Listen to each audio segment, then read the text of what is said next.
protagonist woke up, he had no idea what character he was playing as. The cool graphics all around him seemed real to him. He decided to open the status window, and immediately realized he was playing as the 9th son of the Demon King. It would seem that the prince should have many skills, but in fact, all his stats were practically zero.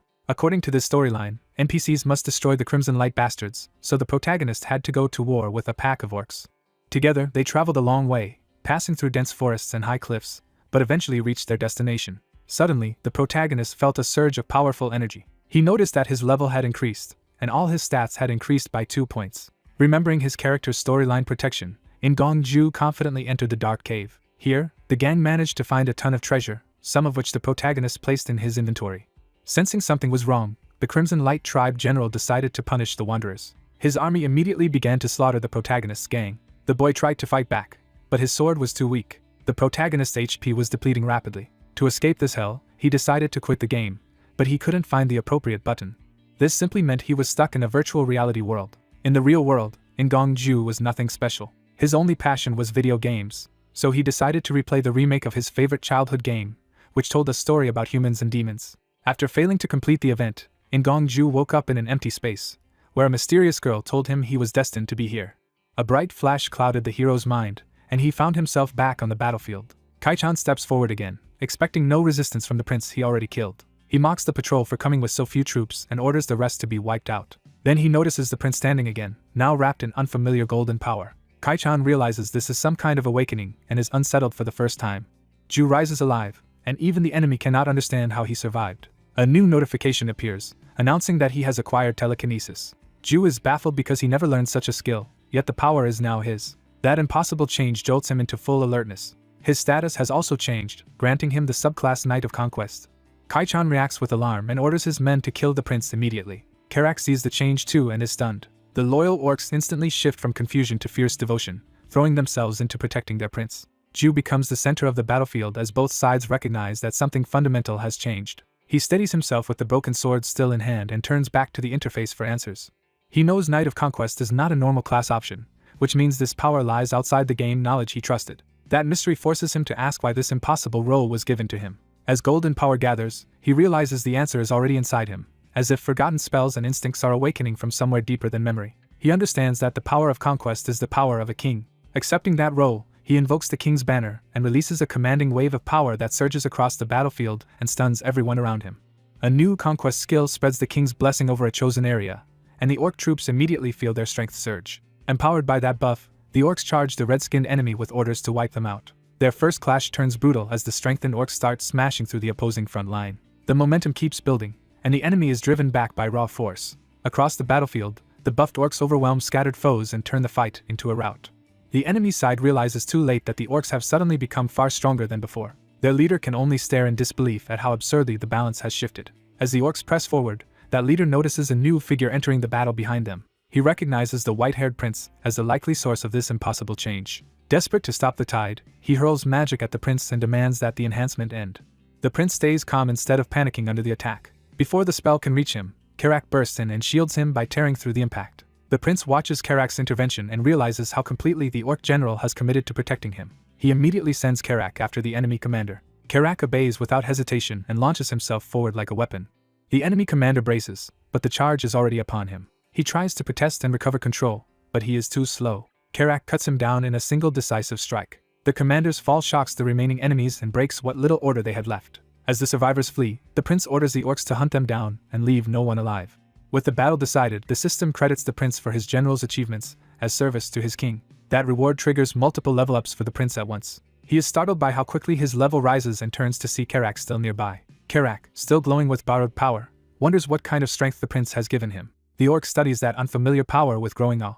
The prince turns away, already trying to understand the cause of what just happened. He suspects the answer lies in his status as a prince rather than in ordinary combat mechanics. The scene shifts back to the camp after the battle, where the orcs settle down around the fires. Alone in his room, the prince panics because he still cannot find any way to log out of this world. He forces himself to calm down and starts reasoning through his situation instead of spiraling. His first explanation is that he is trapped inside a virtual reality system and might be freed if the real-world problem gets patched. But he cannot ignore a second, far more disturbing possibility. He considers that he may have actually entered the world of the game, or at least a reality that closely mirrors it. The world feels too real, its people respond like living beings, and that makes the possibility harder to dismiss. A crude physical check convinces him this place lacks the artificial limits of a game, which only deepens his unease. If this is truly another world, then death here might be permanent. He refuses to gamble with his life and clings to the fact that, for now, he at least occupies the body of a privileged prince. Karak interrupts his thoughts by asking for time with the prince. When the prince calls his name, Karak answers with silent seriousness. Outside under the night sky, Karak questions why the prince suddenly wants a sparring match. The prince insists it is necessary because Karak is meant to become his future leader, and he needs to know Karak's swordsmanship. Karak tosses him a practice sword, forcing the prince to commit. Even while agreeing, Karak promises to hold back as much as he can. The prince mocks that caution and reminds Karak he is still speaking to royalty. He demands a real fight, not a patronizing demonstration. Karak accepts and finally takes a proper stance. The prince rushes in recklessly and immediately shows how little actual technique he has. Karak stands almost motionless while the prince's flurry fails to trouble him at all. The prince's attacks become so ineffective that Karak can endure them without even changing expression. When Karak finally swings back, the prince barely blocks and is blown away by the force. Karak worries he hit too hard, but the prince is already more interested in what that impact might have taught him. A system message appears and confirms that he has acquired basic swordsmanship. He is stunned that he gained the skill in the middle of the spar. That sudden realization makes him connect this moment to an earlier one. He concludes that, just as with telekinesis, directly experiencing an attack with his body may let him learn the corresponding skill. When Karak tries to end the match, the prince refuses because he has found a way to grow stronger. He plants his foot and recommits to the fight. Now energized by discovery, he declares that he is only getting started. He charges again, this time with intent instead of panic. Their next exchange is sharper, and the prince begins reading Karak's movements instead of blindly swinging.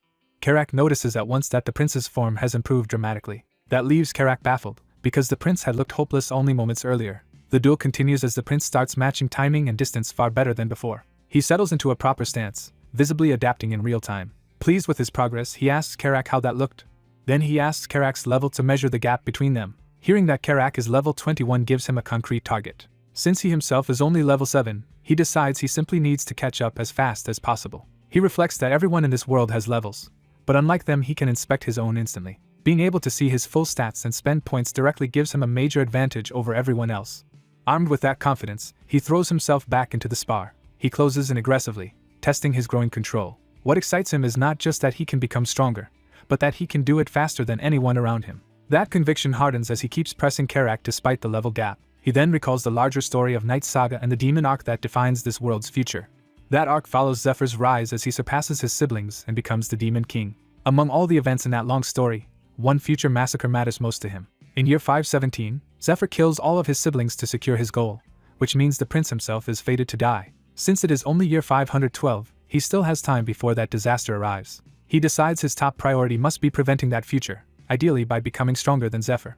Karak later finds him in the forest and tells him a meeting is about to begin. The prince has forgotten entirely, and Karak reminds him everyone is already waiting. That leaves the prince confused about what kind of meeting this is. By daylight, the camp is calm again as he heads to the gathering. He arrives awkwardly and tries to hide how unprepared he feels. Two older siblings are already there, and they note that he has come unusually early. The seventh prince, Chris Moonlight, greets him warmly and tells him not to be so formal with family. The eighth princess, Caitlin Moonlight, points out that this is actually their first proper meeting. Chris still invites him to address them by name, treating him with unexpected ease. The prince remembers that these two, children of the fourth queen Elaine Moonlight, had been troublesome figures in the game. He also remembers that they are doomed to die a year before the final massacre. In the original story, Zephyr and the Demon King's other children kill them first. The reason is tied to a hidden truth about Caitlin's birth. That secret is that Caitlin is not a legitimate daughter. Instead of hostility though, she scolds the prince for ignoring the patrol plan and taking unnecessary risks in battle. She moves closer to inspect him herself. Her concern turns physical as she checks whether he was injured. She calls him the weakest among them and warns that he should have been more careful. The prince is thrown off because the Demon King's children were never supposed to be this close or protective. Chris backs her up and warns him not to do anything so dangerous again. Their kindness leaves him genuinely shaken because it contradicts everything he expected. He pauses and starts reassessing what he thought he knew about them. Remembering that lycanthropes often produce aura users, he wonders if he can learn aura the same way he learned other skills. He abruptly asks Chris for a favor. With suspicious enthusiasm, he asks to be hit. Both siblings are horrified by the request. The moment hangs in baffled silence. That silence gives way to a memory of the previous battle against the Lightning Tribe. Explosions had torn through the enemy ranks and thrown the battlefield into chaos. The larger fight had become a massacre with bodies falling on both sides. A massive red-skinned general carved through the fighting with overwhelming power. Enemy warriors could only scream as he closed in. He crushed attackers with devastating strikes and scattered them effortlessly. Even direct counterattacks barely slowed him as he kept cutting enemies down. His sheer presence terrified everyone around him. One enemy soldier broke completely under that pressure. The general answered with another violent blow that shattered the ground itself. He drove his troops onward by ordering them to kill everything and promising rewards for the highest body count. The orcs answered that call with a ferocious charge. The entire battlefield erupted into a full-scale slaughter under his command. Back in the present, the prince suddenly finds himself in a dark, empty mental space. A radiant white-haired woman appears before him as if she already knows where he comes from. He looks around and realizes he is no longer alone in that strange realm. Other ominous figures stand nearby, and he is unnerved because none of them belong to the game's known cast. The glowing woman moves behind him, as if guiding or claiming him. He senses something changing inside himself. A flood of light engulfs him before he can understand what is happening. He wakes in bed, abruptly returned to his room. Disoriented, he wonders whether the whole encounter was only a dream. Karak's sudden voice beside him startles him badly. The prince complains, while Karak simply notes that he seems fine. Karak then asks why the prince had begged the princess to strike him in the first place. Before the prince can answer, a strange energy begins to gather around him. A system notice confirms that he has obtained Aura Level 1, and he immediately feels the new power awaken. Karak is astonished that being struck by Aura could trigger an awakening, while the prince admits it was only partly that simple. Karak also realizes the prince was the one who had suddenly become so energized during the earlier battle. When the prince asks what happened while he slept, Karak says there is major news. The main force has already defeated the Lightning Tribe as well. That shocks the prince, because he believed only he, Chris, and Caitlin had been sent against the Scarlet Lightning Tribe. Karak reveals that the true commander of the main force was General Bandal. The name hits hard because Bandal is one of the strongest warriors in the story and a favorite subordinate of Zephyr in the original timeline. The prince immediately sees an opportunity hidden in that revelation. Bandal is not supposed to join Zephyr until year 515, which means the future has not locked him in yet. So the prince decides he can try to recruit Bandal for himself before Zephyr ever does. He knows Bandal's tastes, talents, and the kinds of rewards that motivate him. More importantly, he remembers that Bandal's loyalty is won by defeating him in a duel. With that knowledge, the prince believes he has a real chance to claim Bandal first if he grows strong enough. He sets his sights on Bandal as his first great recruit, and declares that the general will become his subordinate. Elsewhere in Caitlin's camp, that bold declaration is met with stunned disbelief. When the prince demonstrates that he reached the first stage of aura expulsion in a single day, even Chris and Caitlin are left openly astonished. Shutra confirms that his recent gains were inevitable because he invested everything into aura. He explains that this was a calculated choice, since aura strengthens the body overall and suits him even better than telekinesis. The blonde warrior is stunned that such growth is possible and wonders if Shutra's Gandhar blood is the reason. Instead of dwelling on that, the warrior asks Shutra whether he can reproduce an underground map from memory. Shutra admits he cannot make one directly, but offers to copy what his minimap shows if given writing tools. The group prepares this plan from their camp in the mountains. When the map is drawn, it turns out to be even more detailed than the one they already had. The blonde warrior is delighted and openly praises Shutra's usefulness. Using the fact that the Scarlet Lightning Tribe does not know their tunnel network has been exposed, they decide to set up an ambush through the underground routes. With that settled, Shutra is assigned another task and realizes he is being drawn deeper into the operation. The mission shifts from planning to action as they head into the mountains. Shutra joins an orc patrol and learns they are being sent back out because the youngest prince has no choice but to take responsibility. The orcs reassure themselves that reinforcements have made the patrol manageable and take pride in their own efforts. Their march is interrupted when Shutra notices two hooded figures blocking the way. He is shocked to recognize one of them as his sister. When he questions her disguise, she immediately silences him to keep her presence hidden. She reveals that she secretly followed him to protect him if anything went wrong. She insists she will only intervene in real danger so that any success will still belong to him, leaving Shutra both touched and baffled. Her companion introduces herself as Syra, and Shutra awkwardly returns the greeting. The two women promise to shadow the patrol without interfering, and Shutra reluctantly accepts the arrangement.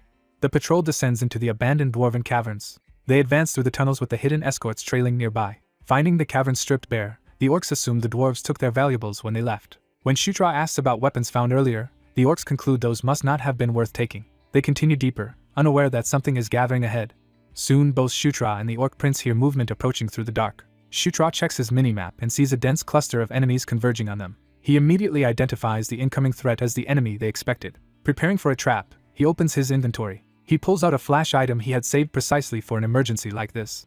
Shutra orders everyone to shut their eyes when he gives the signal, even if the orcs do not understand why. The patrol braces as the tunnel ahead trembles with approaching monsters. A mass of glowing eyes appears in the darkness, confirming the ambush. The attackers reveal themselves as stone spiders, cave monsters that hunt in large packs and carry powerful paralysis venom. At the last moment, Shutra gives the signal for everyone to close their eyes. He throws the flash item into the middle of the oncoming swarm. The bottle bursts in a blinding explosion of light. The cavern is flooded with brilliance the spiders are not built to endure. The monsters recoil and shriek as the sudden light cripples them. Knowing their weakness, Shutra declares that light renders stone spiders helpless and orders the others to wipe them out. The orcs surge forward, turning the spiders' failed ambush into a rout. Even so, some spiders still lash out and the melee becomes chaotic. The orcs hack through the smaller monsters with brute force. Shutra hangs back just enough to keep reading the battlefield instead of getting swallowed by it. His mini-map shows the enemy formation spreading around a larger central presence. From that pattern, he realizes the spiders are hunting in coordinated groups. He concludes that such a pack must have a leader and pinpoints the largest signal as the boss. Shutra orders Karak to follow him so they can strike down the leader directly. The two push through the fighting while the rest of the patrol keeps the smaller spiders occupied. They break away from the main clash and race toward the source of the swarm. At the end of the tunnel, they come face to face with a gigantic spider boss embedded in the cavern wall. Karak attacks first with a heavy overhead blow. He follows with a powerful cross slash, trying to split the monster open. For a moment he expects the attack to finish it. Instead, the boss's stone-like shell barely cracks, and Karak realizes its exterior is far tougher than he assumed. Shutra quickly remembers that ordinary axe strikes cannot pierce this kind of exoskeleton. He also recalls that the boss is weak to fire, but he still cannot cast fire magic himself. Before they can regroup, the monster starts moving again and threatens to counterattack. The boss lunges toward Karak, forcing them into a desperate scramble. Shutra shouts the weakness, but Karak snaps back that he has no way to produce fire in the middle of battle. At that crisis point, a voice from behind orders Shutra to raise his sword. When he does, flames suddenly ignite along the blade. Shutra is stunned to realize someone has just used magic through him. His sister reveals herself and asks whether the enchantment will be enough. The boss attacks again before anyone can say more. Shutra meets the charge with his newly ignited weapon. He focuses completely, trusting the opening she created. The clash drives force through the monster's body and opens it up. Shutra follows through with a descending strike that carries the fire deep into the boss. He unleashes Burning Blade, turning the boss's weakness into a killing blow. The giant spider is consumed in flames and collapses. As the fire spreads through the remains, the battle ends in their favor. Shutra stares at the aftermath, realizing he survived and won. The system rewards him with multiple level-ups from the kill. Checking his status, he sees that he has reached level 9. His sister asks about the strange light that surrounded him during the victory. To avoid exposing the truth, Shutra lies that it was a Gandhar blessing that appears from time to time. When she praises his skill against the spiders, he claims he only knew what to do from books while privately admitting it came from game knowledge. Karak then calls everyone's attention to something hidden deeper in the cavern. They discover a sealed dwarven door built into the rock. The door opens, revealing a chamber beyond. Shutra, Karak, his sister, and Syra enter the room together. Inside, Shutra immediately senses that the chamber contains something important. At its center they find a glowing structure that Shutra recognizes as a town portal. When Karak asks how he knows that, Shutra dodges with a vague guess rather than a full explanation. He notes that the design is unmistakably dwarven. Privately, he reflects that he never saw such a portal while playing as Sefer, only during a different route as a hero. Relying on that memory, he reasons that the device should activate if mana is poured into it. He presents the idea to his sister as a possibility rather than a certainty. Syra agrees the design supports his theory and suggests there should be inscriptions nearby explaining the connection. Karak soon finds a carved plaque and calls Shutra over. Shutra and his sister examine it together, both expecting someone else to decipher it. They identify the writing as Dwarven rather than common demon script. Neither Karak nor Shutra's sister can read it, and both say so plainly. Syra also admits she cannot read Dwarven. Then, to everyone's surprise, Shutra suddenly reads the first line aloud as Gishka Mountains, Portal number 2. He continues and reveals that this portal is linked to Portal number 3. Only after speaking does he realize in shock that he somehow understands Dwarven. A system notice confirms that he has just acquired Dwarven language at level 1. Karak is amazed that Shutra can truly read the inscription, while Shutra can only awkwardly admit that he apparently can. The others press him for the rest of the message, setting aside the mystery of how he learned it. Shutra interprets the lower text as instructions saying the portal activates when mana is infused into it. He immediately asks his sister to supply the mana for the test. When she asks why he will not do it himself, Shutra finally confesses that he cannot use mana at all. Accepting that, she channels mana into the device. The orb responds at once and begins shining intensely. Its light swells until the whole chamber is filled with blue radiance. A three-dimensional map of the Gishka Mountains rises from the portal, astonishing everyone. Using the projection, Shutra identifies their current position and the location of portal number 3, concluding that dwarven tunnels should exist there as well. Karak immediately sees the military value, realizing they can use those tunnels to strike the Scarlet Lightning tribe from behind. They decide not to act rashly and instead return so the plan can be discussed with higher command. Back at camp, the discovery of a hidden portal in the mountains still feels unbelievable. The blonde warrior greets Shutra with overwhelming gratitude and calls him a blessing to their cause. He insists on rewarding Shutra and promises to grant any request within his power. Shutra tries to refuse, but the warrior presses him, saying a leader must properly reward merit. When the warrior adds that rejection would genuinely hurt him, Shutra realizes he has to ask for something. He cautiously asks whether even an unreasonable request would be allowed. Then he makes his real demand. He wants to be taught the beast god fist art. The request catches the warrior completely off guard. Shutra reasons that while his current level still limits his weapon use, techniques are a different matter. He knows beast god fist art is a powerful S-rank martial art passed down through the lycanthrope royal line. Even while bracing for refusal, he tries to withdraw gracefully so the request will not become insulting. To his surprise, the warrior agrees to teach him. He clarifies that the secret core techniques are forbidden, but basic instruction is possible. He offers at least to teach Shutra the aura methods tied to the art, which is more than Shutra hoped for. Shutra is so stunned by the offer that he momentarily cannot respond. Mistaking the silence for disappointment, the warrior worries the gift is not good enough, forcing Shutra to hurriedly insist it is perfect. The warrior then addresses Shutra with unusual seriousness. He asks whether, from now on, he may think of Shutra as a younger brother. Shutra is startled, but the word immediately changes the tone of their relationship. The warrior admits that brother is not a casual title to him. Shutra answers that he does not dislike the idea and in fact welcomes it. They seal that understanding with a handshake, formally turning mutual respect into personal loyalty. The warrior and his sister both look satisfied, recognizing that a real bond has been formed. Shutra accepts the partnership and commits himself to working with them from now on. The system immediately records that he has formed an alliance with Chris Moonlight and Caitlin Moonlight. That alliance is marked as a normal alliance for the time being, but it confirms a major shift in his standing. As evening settles over the mountains, the story briefly turns away from their camp. Attention moves to the Scarlet Lightning tribe's encampment, the enemy they plan to outflank. Inside the camp, the tribe remains on guard, unaware that their rear may already be compromised. One of their leaders suggests that someone came here with this place as the intended target from the beginning. He brings that suspicion before their captive princess. Bound within a ritual circle, the sixth princess, Felicia Doomblade, is confronted and asked why she came. Elsewhere, Shutra reviews his status and notices that charisma has become the one stat lagging behind the others. He recalls that all of his stats originally rose evenly, but charisma eventually started increasing more slowly.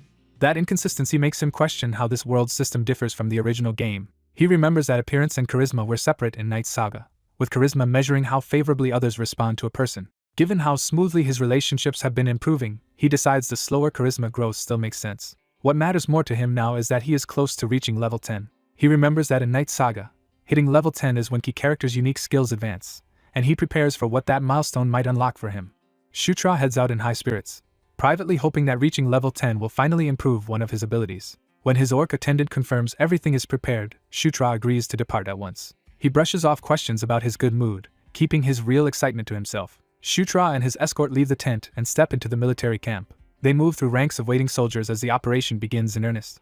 With growing confidence, Shutra urges the mission forward. Their destination lies deep in the mountains. They arrive at a hidden cave entrance connected to the target area. Inside, the route is secured as the group pushes through the cavern. They reach a sealed chamber where the dwarven portal has been installed.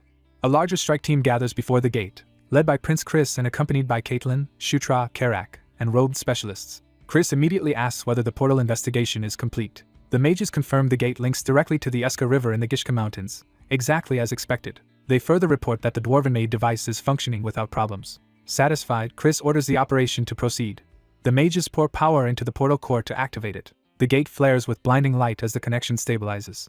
A full passage opens, revealing the rocky terrain on the other side. Shutra stares in amazement as the legendary gate becomes real before him. He can hardly believe he is seeing such a thing outside the game he remembers.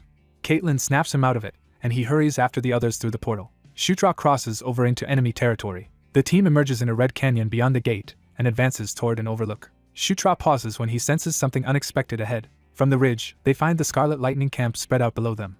Chris is pleased that the encampment is exactly where he predicted. Estimating roughly 5,000 troops, he decides their rear supplies should be the primary target. His plan is for General Bandal to distract the enemy from the front while their infiltrators burn the food stores from behind. A hooded ally hesitates, sensing that something about the camp feels wrong. The group realizes the camp holds far fewer soldiers than expected and begins to suspect the main force has already moved. Shutra catches the distant sound of fighting and turns toward it. A battle is clearly underway somewhere beyond the camp. Chris tells Shutra to focus aura into his eyes so he can see the distant clash more clearly. Shutra follows the instruction and sharpens his vision. With enhanced sight, he finally makes out the battlefield in the distance. Caitlin identifies one side as the Lightning Tribe, but the opposing force is unfamiliar and clearly not Bandal's scheduled army. Shutra notes that the skirmish is too small to be the planned main engagement. The distant fight rages on between the two unexpected forces. Shutra spots pale, smaller fighters mounted on Dracos cutting through the tribe's warriors. He realizes the attackers are Dark Elves, shocking the others. Caitlin confirms his read, adding that the Draco riders fit the Dark Elves perfectly. Chris notices the Dark Elves are already retreating from the skirmish. Their withdrawal is so sudden that he wonders whether their commander has fallen. The whole situation makes little sense to the group, and Shutra grows increasingly uneasy. He cannot understand why Dark Elves would be operating here at all.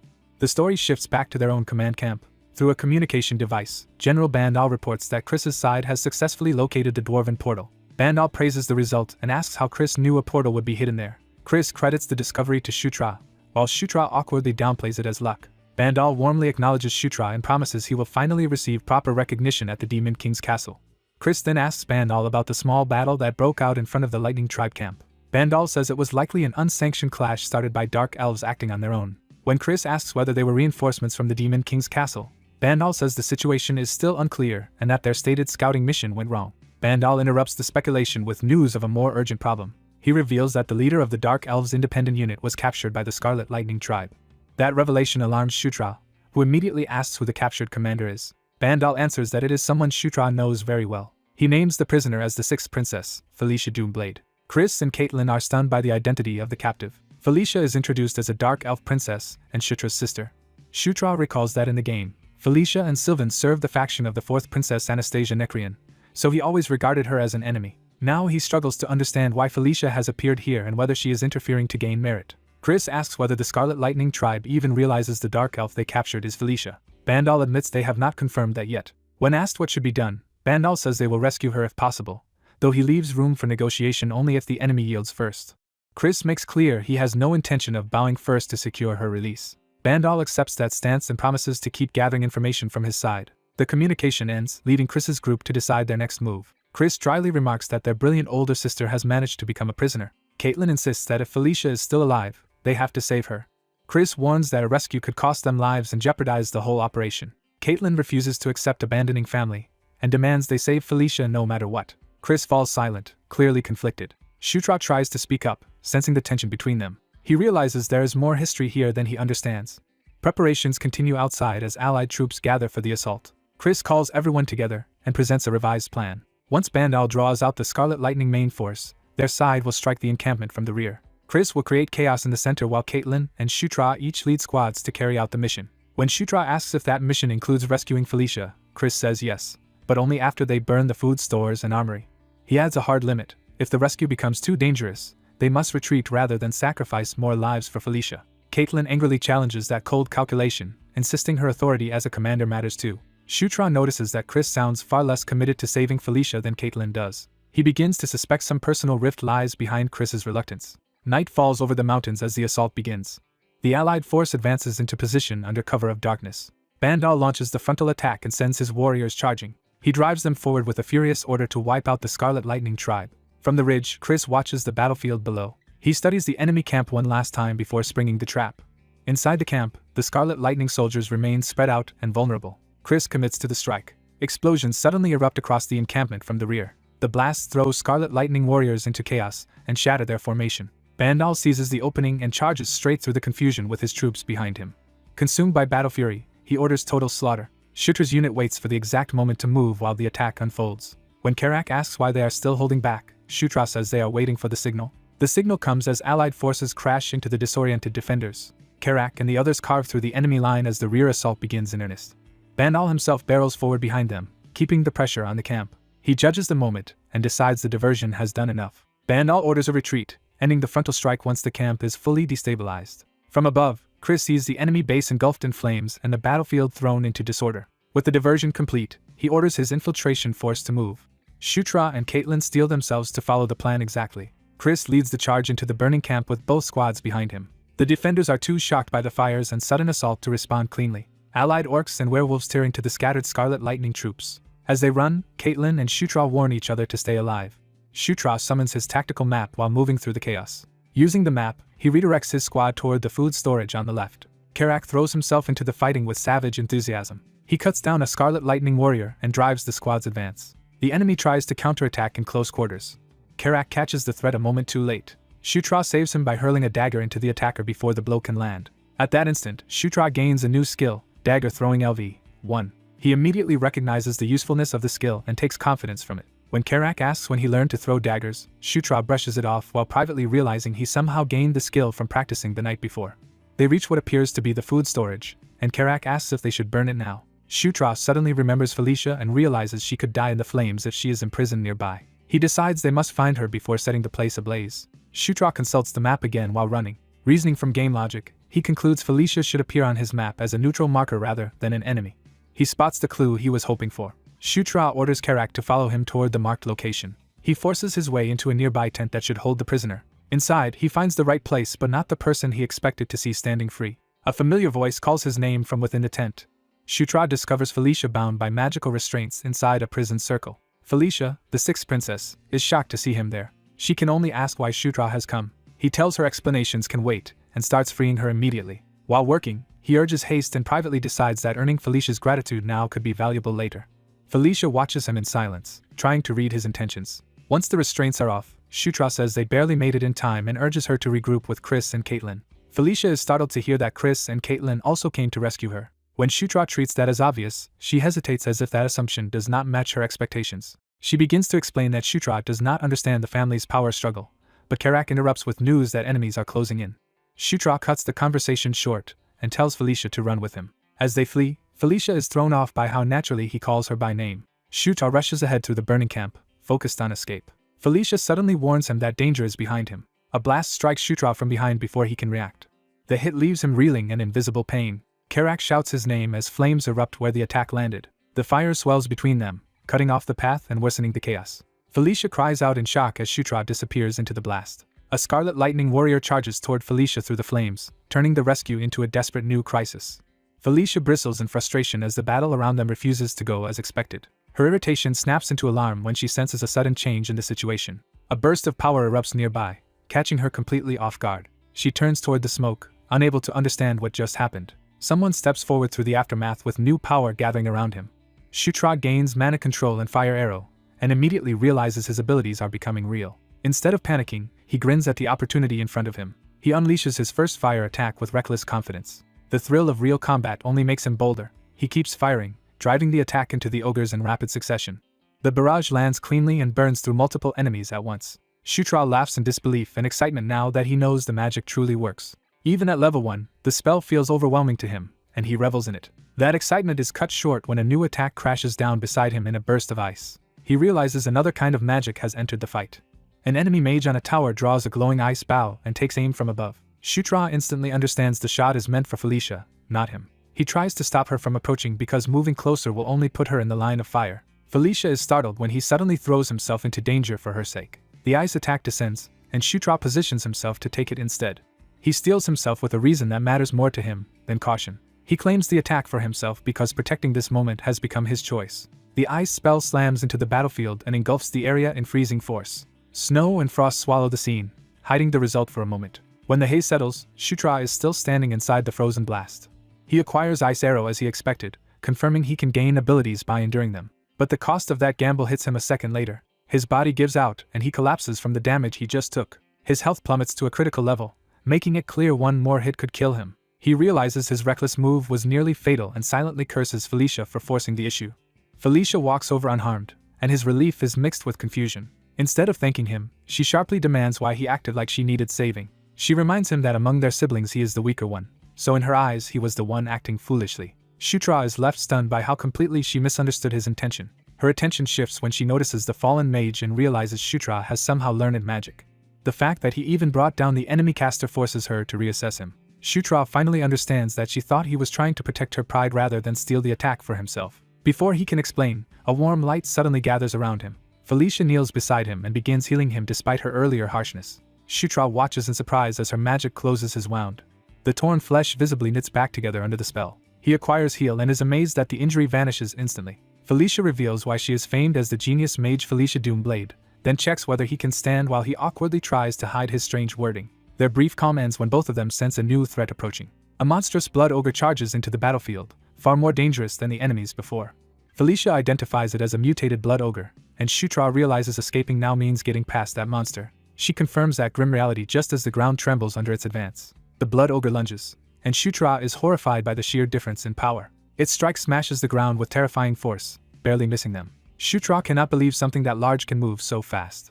Felicia orders him to distract it while she prepares a spell strong enough to blast it away. Before he can protest properly, another shockwave throws them both back. Forced to accept the plan, he tells her to prepare while he somehow draws the monster's attention. He calls for Carrick, and the ogre warrior answers immediately, ready to repeat their old coordination. Shutra opens his interface in the middle of the chaos, searching for another edge. He decides to try using the dwarf dagger he has obtained. The weapon materializes in his hand, confirming he can summon it for battle. He drives the dagger into the ground to activate its power. Golden force erupts around him as the weapon answers his call. Invoking the king's banner, he channels that power outward like a battlefield command. Carrick is caught in the golden aura and immediately empowered by it. The buff surges through Carrick, sharpening his strength and resolve. Carrick roars with renewed fighting spirit. The blood ogre notices the sudden shift and turns toward this new resistance. Carrick charges straight at the mutant without hesitation. Their weapons collide, and Carrick proves he can now meet the monster head-on. The blood ogre is rattled for the first time as Carrick's blow actually hurts. Carrick presses the advantage with another heavy swing. He slams into the blood ogre's body and drives it backward. The mutant snarls in pain and anger as its momentum is broken. At the same time, Felicia releases a spirit-infused charge and enters the fight herself. She closes the distance with overwhelming speed, no longer waiting behind Shutra. With perfect timing, she strikes where Carrick has opened the monster up. Her attack lands cleanly and destabilizes the blood ogre's footing. The mutant is blasted off balance and hurled away by the combined assault. Carrick leaps after it to finish what they started. He declares the fight over as he commits to the final blow. Carrick crashes down on the blood ogre with crushing force and drives it into the ground. The mutant coughs and falters, finally broken. Carrick's finishing strike caves in its chest and ends the threat. As the dust settles, Shutra walks toward the fallen body in disbelief. He lets himself celebrate, convinced he has removed the worst obstacle on the field. Then the system reacts to the kill and draws his attention again. A new notification appears as golden energy gathers around him. He levels up to 10 and is thrilled to finally reach the milestone. His protagonist's buff rises as well, signaling another hidden advantage. He accepts the result with quiet satisfaction. The upgraded buff grants him a new passive skill, and he eagerly opens the reward. The new skill, Battlefield Blessing, slightly reduces the accuracy of ranged attacks aimed at him. Shutra instantly recognizes it as the absurd hero luck that makes enemy shots miss the protagonist. He compares it to the familiar spectacle of impossible near misses in action stories. To him, this means he can now reproduce that same narrative protection in reality. Before he can enjoy it, more ogres surge in from every side. Felicia snaps him back to the battlefield as the next wave closes in. She braces herself, ready to handle the crowd. Calling on the wind, Felicia unleashes a raging vortex that sweeps the charging ogres away. Shutra watches the storm spiral around him and realizes this power is different from ordinary spellcasting. He concludes that what she is using only resembles magic. Seeing the spirit-like forms within the attack, he identifies it as a true spirit's power. He recalls that despite being dark elves, Felicia's people are still elves, and Felicia herself was born with talent as a spirit user before becoming a mage. Even so, he wonders whether that power can be exploited the same way as the others. With dangerous curiosity, he asks himself if he can somehow take that power too. A yellow flare suddenly shoots into the sky from elsewhere on the battlefield. The nearby ogres notice the signal as well. Carrick explains that yellow means a retreat order, leaving Shutra confused about why it was given now. Shutra immediately suspects the retreat means someone important may be in danger. When Carrick asks for orders, Shutra tells him to withdraw the troops while he heads for Caitlin. Carrick is stunned that Shutra intends to split off instead of retreating with everyone else. Shutra insists there must be a serious reason behind the signal and orders Carrick to obey for now. Felicia steps in and decides she will accompany Shutra. She says she cannot stand owing him a debt and wants the chance to repay it. Carrick adds that he still has unfinished business with the ogres, accepting the separation. He agrees to wait above and tells Shutra to be careful while Shutra promises to return soon. As they move out, Shutra worries that Caitlin may have been overwhelmed, though he hopes the retreat is only precautionary. Felicia notices how personally concerned he seems about Caitlin. He claims it is because Caitlin is his sister, though even he knows his explanation is only partly true. Felicia studies him quietly, sensing more beneath the answer. She repeats his excuse to herself with a faintly skeptical tone. Elsewhere, more ogres continue pressing the fight. Caitlin cuts through them alone with swift, disciplined sword work. Her focus never wavers as she reads the battlefield. She follows with a burst of magic that detonates among the surrounding enemies. The ogres howl as she stands her ground against the encirclement. When two rush her together, she slips away from the trap instead of meeting it directly. She draws a blue, crackling blade and shifts into a more lethal stance.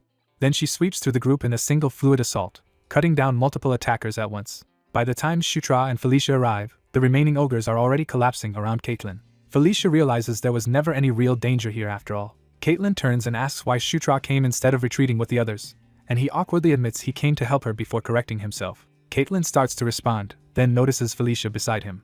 The moment freezes as recognition hits both women at once. Caitlin rushes forward and throws her arms around Felicia without hesitation. Overcome with relief, she tells Felicia how glad she is that she is safe. Felicia answers with embarrassed composure, insisting she is fine while quietly accepting the affection. Watching them, Shutra realizes their bond is much closer than he expected. His tactical map suddenly updates with a new cluster of enemy movements. The alert snaps his attention back to the larger battle. He warns that the enemy appears to be circling back toward them and orders an immediate retreat, putting Caitlin in front while he and Felicia cover the rear. They withdraw into a chamber where a massive portal stands active and waiting. Caitlin runs ahead toward the portal path.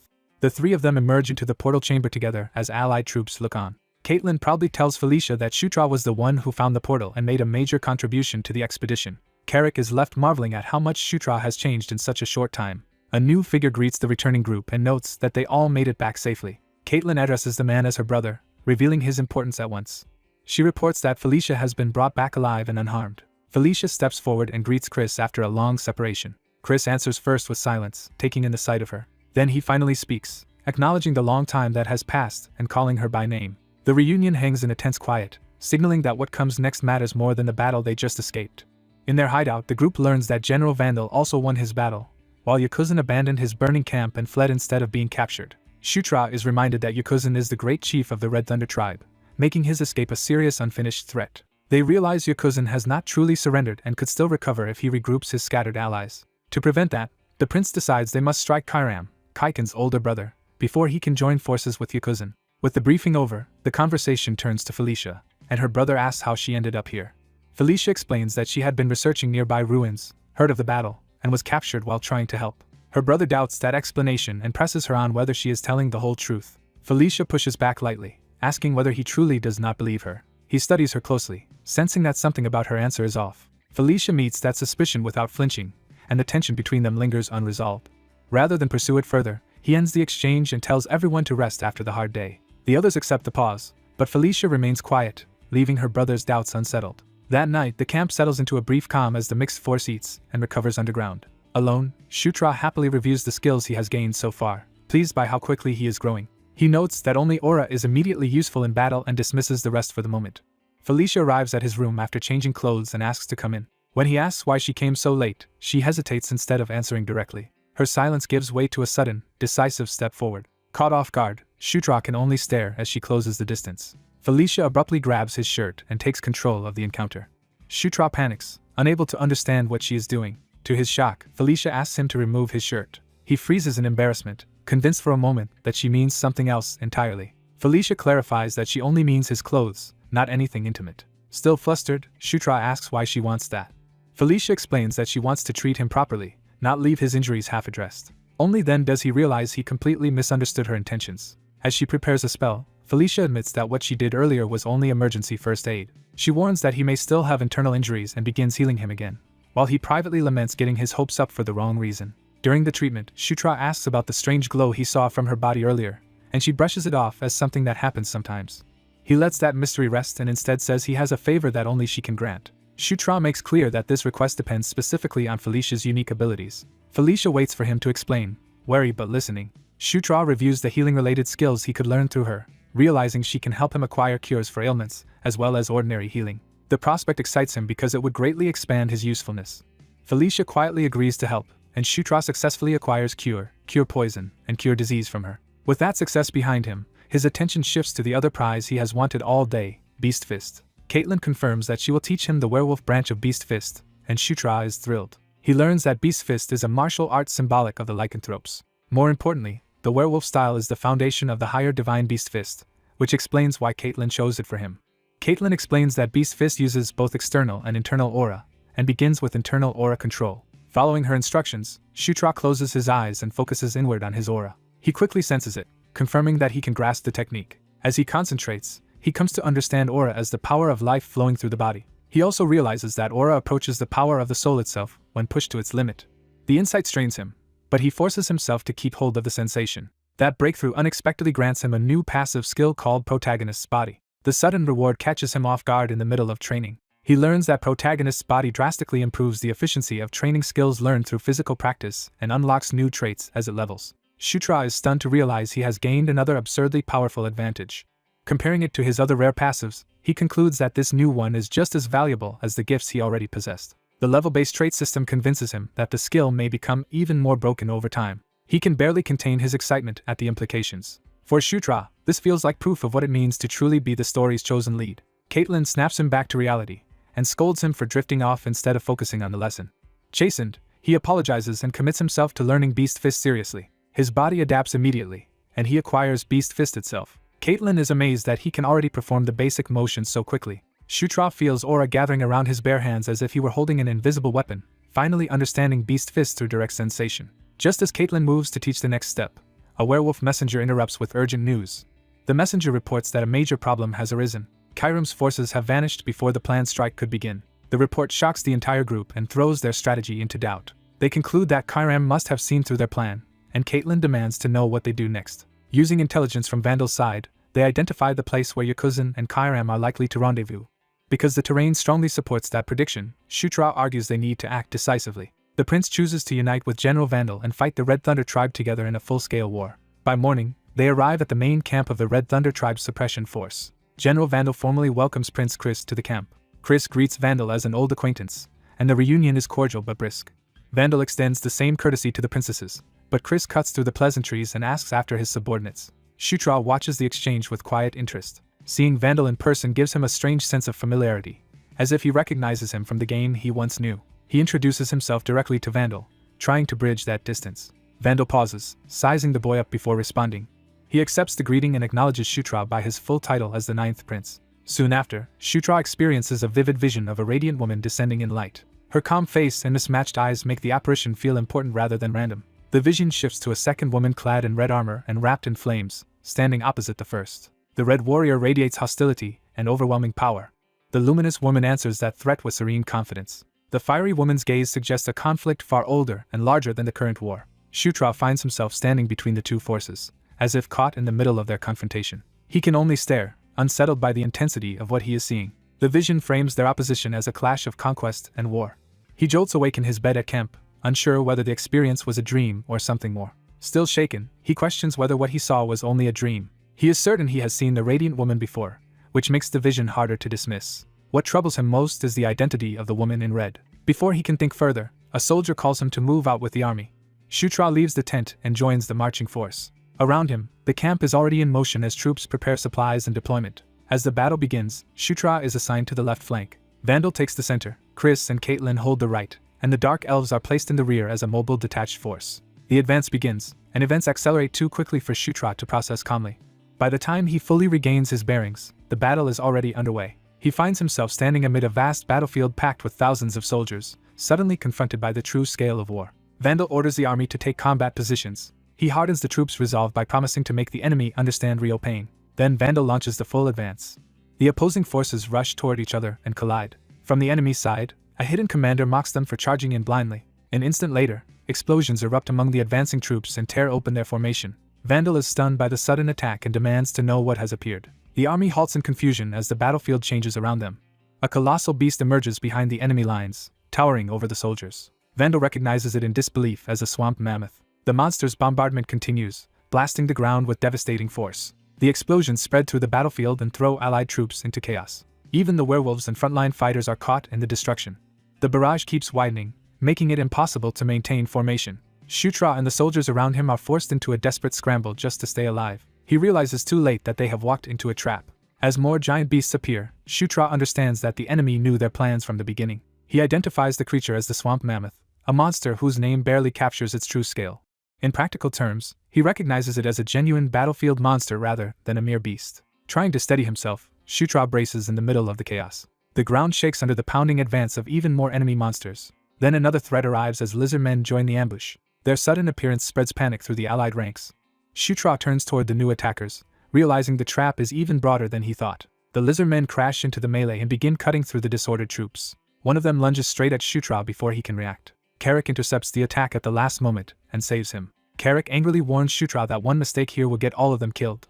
Shaken into focus, Shutra accepts the rebuke and reminds himself that this is real war, not a game. Elsewhere on the field, Chris fights his way through the enemy while trying to understand how badly they have been outplayed. He fears the enemy may have known everything and been toying with them from the start. Caitlin urges him to retreat now and wait for a better chance rather than keep bleeding troops for nothing. She warns that one more mistake could lead to annihilation and that casualties will only keep rising if they stay.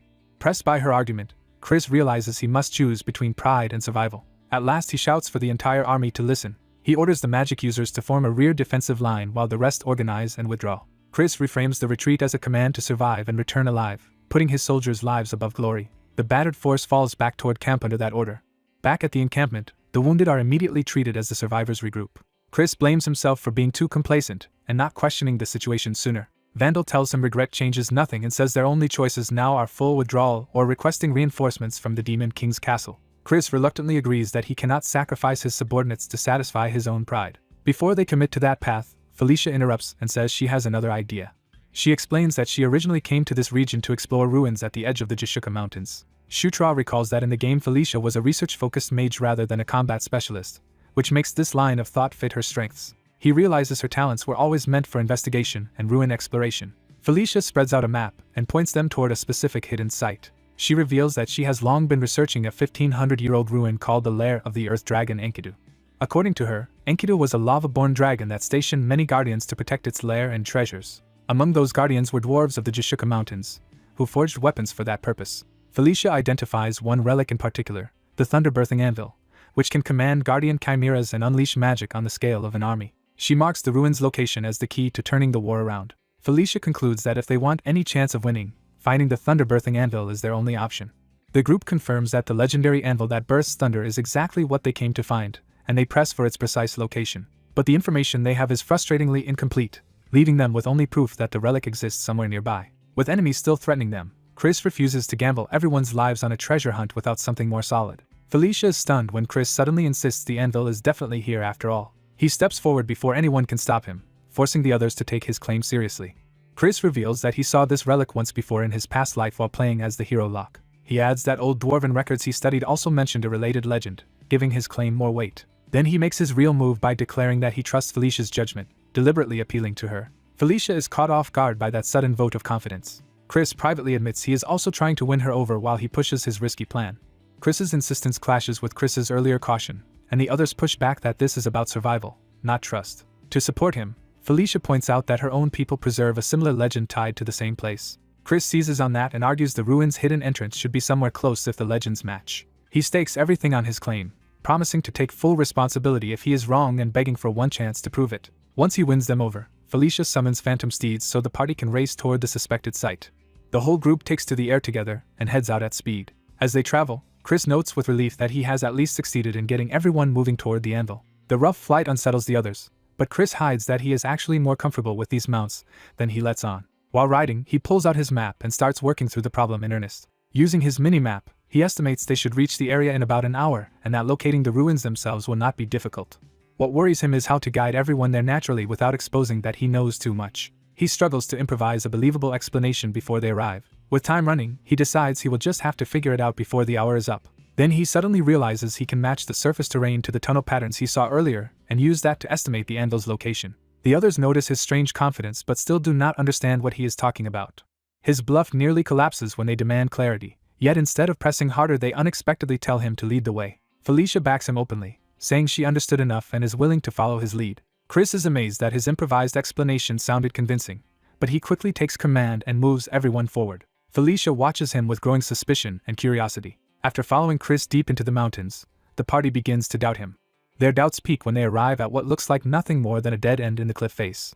Even Karak questions whether Chris has brought them to the wrong place. Chris calmly reveals that he never intended to use the official entrance at all. Instead, he asks Caitlin to break through the cliff itself and create a shortcut. Caitlin nervously agrees, while Felicia starts realizing Chris may have meant something outrageous.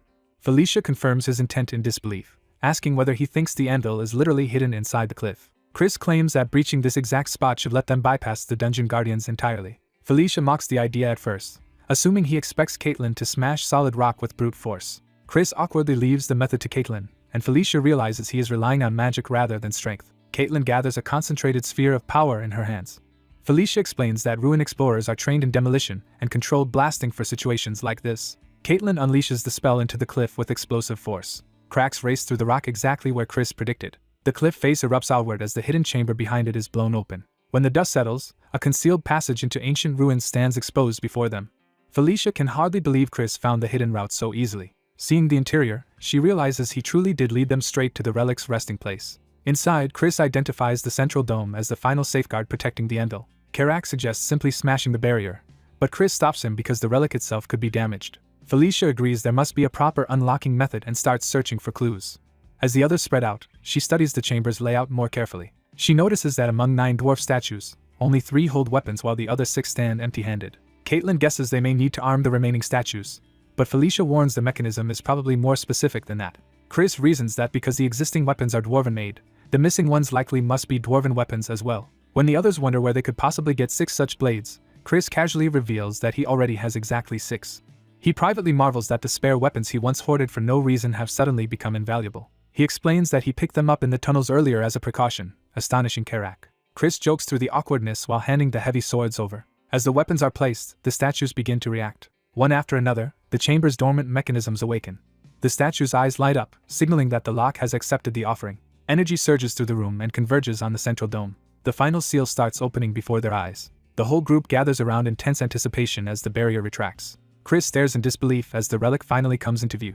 The legendary anvil that bursts thunder rises from the center of the chamber. For a moment Chris struggles to process what he is seeing. Then he realizes the so-called anvil is actually a forge, and the legend had been mistranslated all along. Felicia remembers that the records mentioned one final activation procedure still needed to truly use the forge. She immediately takes charge, assigning positions around the disc while leaving Chris and Karak where they are. She explains that they must infuse mana into the disc in a precise clockwise sequence, gradually increasing the output. The group spreads into formation around the forge and prepares to follow her instructions. Felicia begins the ritual and orders everyone to focus. Mana from all sides pours into the forge, surrounding it with crackling lightning. When the flow falters, Felicia orders Chris to raise his output to keep the sequence stable. She warns everyone to hold steady and not lose concentration for even a moment. Chris and Felicia push more power into the forge as the ritual intensifies. The forge starts to respond physically, shifting under the pressure of the accumulated mana. Chris strains to maintain control as the energy surges through him. The burden grows heavier, but he refuses to let the ritual fail. Outside the ruins, a pillar of lightning erupts into the sky, announcing that something immense has awakened. Inside, Chris senses the disturbance and realizes the activation has triggered something beyond the chamber. A shared vision suddenly overtakes the group, replacing the ruins with a scene from the distant past. They witness a colossal beast slamming into the earth amid chaos and destruction. The vision expands into a battlefield littered with fallen warriors and devastation. Chris is shaken as the vision begins speaking directly to those present. He hears a voice addressing retainers and senses something powerful descending from above. The vision shows a hidden camp below the cliffs, as if revealing the place they stand from another age. Chris realizes the voice and the scene are not random memories, but a deliberate message. Then the source appears, a massive black dragon descending like a god of ruin. The dragon declares itself the guardian of the nest of the great Enkidu. It proclaims that between the demon realm and the human realm, it stands as gatekeeper. The vision makes clear that this guardian exists to bar passage and judge intruders. The force of the revelation knocks Chris backward as if the message itself has weight. He is left terrified by how real the encounter feels. Chris identifies the creature as a black dragon and suspects it is the earth dragon Enkidu from legend. Trying to confirm he is not imagining things, he asks whether Felicia saw the same dragon. Felicia confirms every detail, including the lava coursing through its body. Karak confirms he saw it too, proving the entire group shared the same vision. Felicia concludes that whatever the vision means, it was shown to all of them on purpose. She turns back to the forge, thinking through the implication of the warning. Her conclusion is simple. The only way to learn the truth is to keep using the forge. She steps up to the relic and commits to pushing forward despite the danger. The moment she touches the forge, dark power erupts from it instead of lightning. A violent surge of purple-black mana explodes upward and engulfs her. Felicia tries to resist, but the corrupted energy lashes through her body. She grits her teeth as the force starts overwhelming her from within. Chris rushes to her side in panic, calling out to his sister as she loses control. Felicia begs him to stop her before the power consumes her completely. Chris reaches into the torrent and tries to pull her free.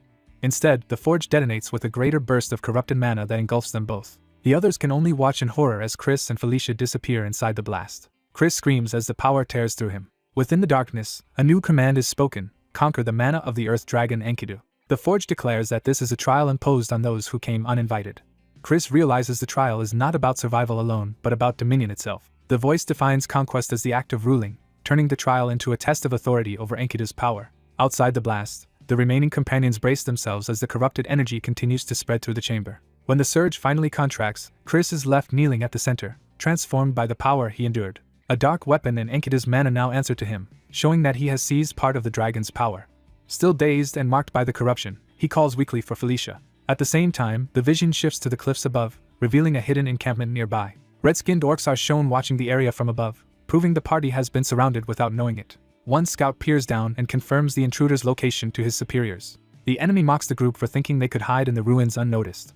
A subordinate asks whether they should attack at once. Their leader is revealed as Yakuzan, great chief of the Red Thunder tribe, and his warriors await his command. Yakuzan decides the time has come and orders everyone to prepare. He sends his forces to wipe out the weakened survivors below. The first enemy troops begin moving into position around the camp. The unsuspecting orcs below look up too late as something descends from the sky. Flaming projectiles rain down into the camp and explode among them. The bombardment tears through the camp, scattering bodies and throwing the enemy into chaos. More blasts follow, turning the attack into a massacre before the Red Thunder tribe can organize. As the survivors panic, monstrous war beasts and charging raiders appear through the fire. The Red Thunder warriors surge forward, expecting an easy slaughter of the camp below. But Chris's allies arrive on the battlefield at the same moment, cutting into the attackers' momentum. Chris realizes with alarm that Caitlin and Felicia are absent, and without them his side could be overwhelmed. Yakuzan watches the destruction with satisfaction, convinced the demons have no chance. He openly mocks them for challenging an enemy they were never strong enough to defeat.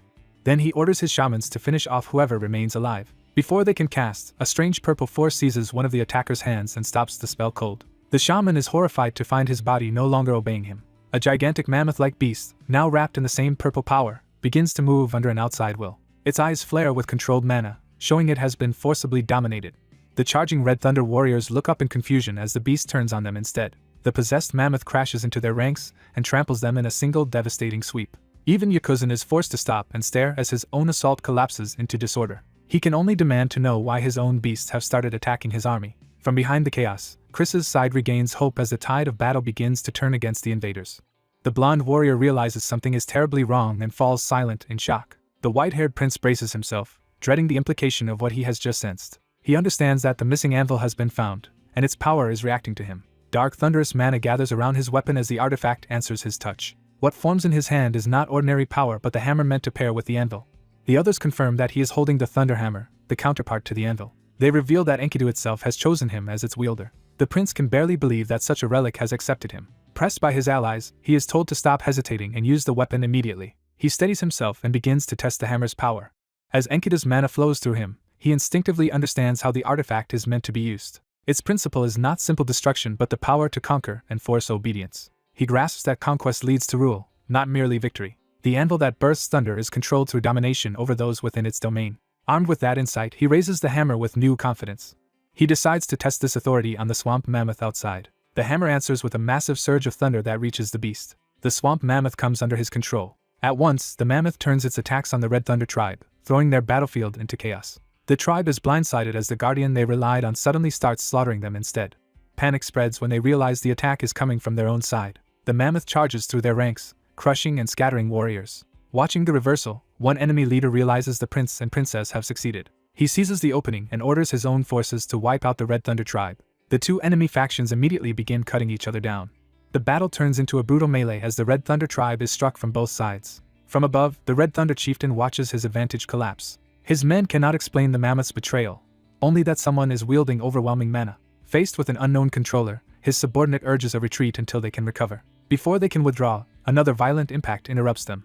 The blonde warrior crashes into the battlefield, arriving like a finishing blow. He declares that the Red Thunder chieftain's end has come. He offers a quick death if the chieftain surrenders, asserting total dominance. The chieftain rejects the offer and lunges in fury, determined to kill him. The blonde warrior meets the attack with cold focus. He cuts through the assault in a single overwhelming exchange. The chieftain is struck down before his followers can react. The surviving enemies break when they realize their great chieftain Yakujin is dead. The blonde warrior orders the rest to flee, satisfied that only minor cleanup remains. He reflects that without the prince and the princess, the battle could have gone disastrously wrong. Even after victory, his thoughts stay with the two of them and whether they survived their part of the plan. Back inside the ruin, the prince's control over the mammoth continues to display the outside battle in real time. His companions confirm that the anvil lets him command the guardians and even see through them. They begin to explain what this means for the Red Thunder tribe's fate. The conclusion is grim. With the anvil's power, the tribe has been completely defeated.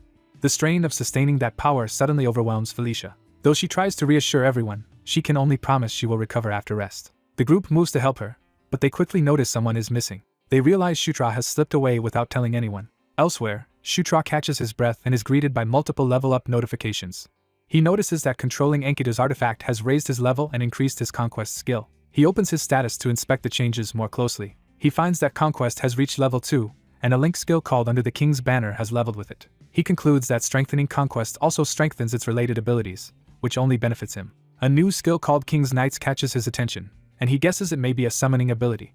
Before he can study it further, someone calls his name. Caitlin finds him and demands to know where he went. He awkwardly realizes he disappeared without warning and tries to play it off. His apology is cut short when she smacks him for worrying everyone. She scolds him for vanishing in such a dangerous place, and he can only apologize. Once her anger cools, she says his safety matters most and decides they will camp in the ruin for the night. She explains that returning immediately is no longer possible because a new problem has arisen. Shutra asks what could be serious enough to delay them. The answer is that Felicia has lost consciousness. After her recent captivity and the effort she forced from herself, her body has finally given out. Caitlin admits that although Felicia claimed rest would be enough, no one knows when she will wake. Without Felicia, they also cannot summon the Phantom Steed, so they are stranded for now. Shutra accepts the situation, though he remains worried about Felicia. Night settles over the mountains as the group waits in uneasy silence. Inside the ruin, everyone collapses into exhausted rest while keeping watch over Felicia. Shutra sits apart, unable to relax despite the long day. He realizes that leveling up seems to have fully restored his health. Since he feels no fatigue at all, he starts wondering whether he should use the night to explore instead of waiting. A sudden idea takes hold of him. He remembers that ruins are essentially dungeon runs, which means deeper chambers should hold hidden weapons or treasure. He also knows such places are usually full of traps and guardians. Still, he draws on Enkidu's hammer again as he considers his advantage. If he is the ruler of this ruin, then its dangers may no longer apply to him. He reasons that the Anvil's authority is limited to this ruin, but within it that authority should be absolute. That means he may already have a free pass to plunder everything inside. He notices Carrick sleeping nearby and decides to bring him along. He wakes the orc and gets his attention. Rather than explain everything, he simply tells Carrick to come with him. They slip deeper into the torchlit ruin. Carrick worries that entering unknown chambers so casually is reckless.